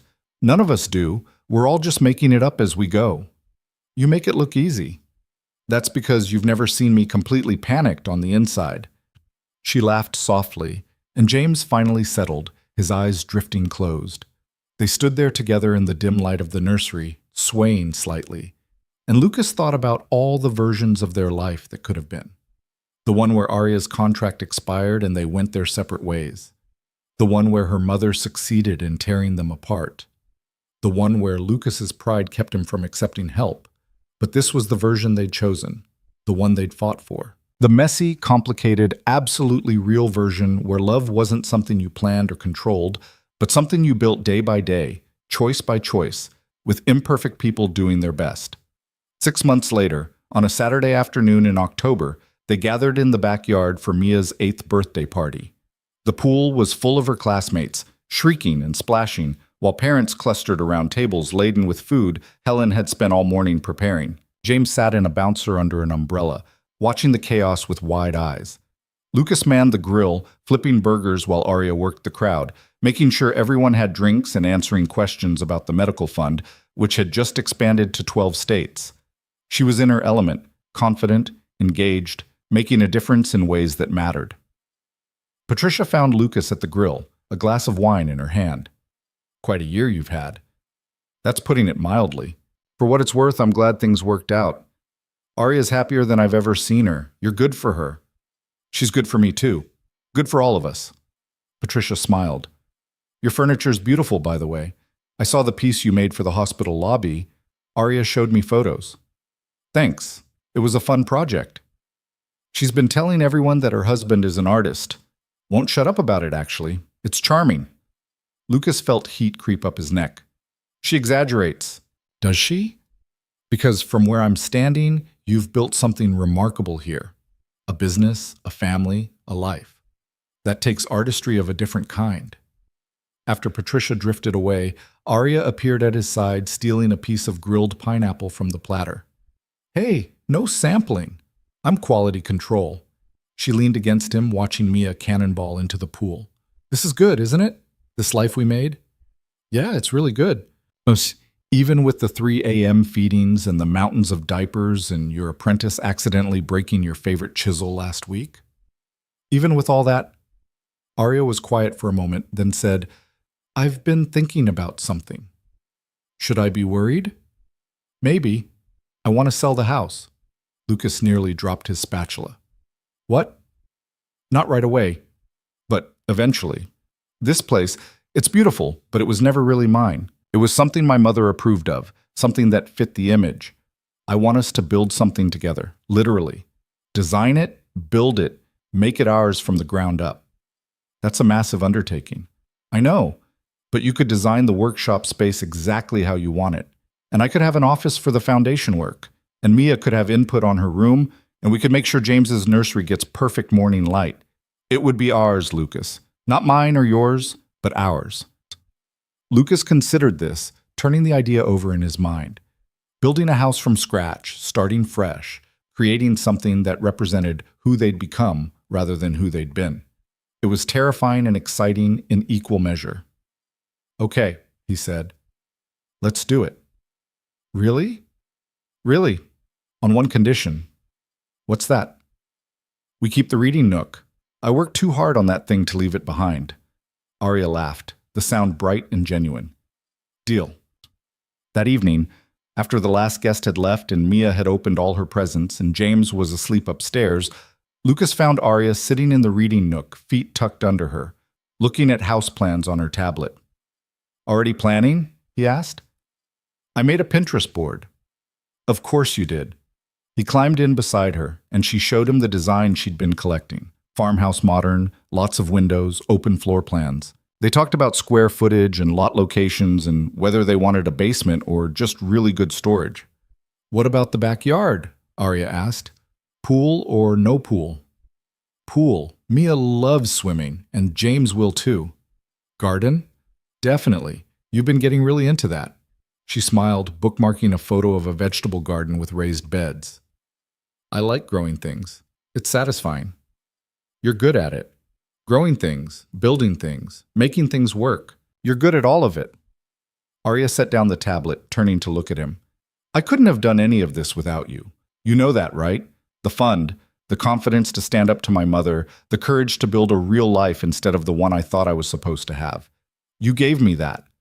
No, you had it all along. I just helped you see it. Then we helped each other see it. Yeah, I guess we did. They sat in comfortable silence, the house quiet around them. Through the window, Lucas could see the pool, its surface still and reflective under the night sky. He thought about the first time he'd seen this house, how intimidating and foreign it had felt, how he'd thought he'd never belong in a place like this. He'd been right. He didn't belong here.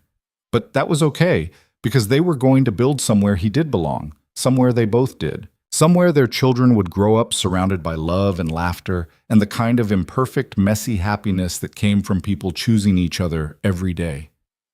Lucas? Yeah? Thank you. For what? For taking the deal, for showing up, for loving me even when I made it difficult.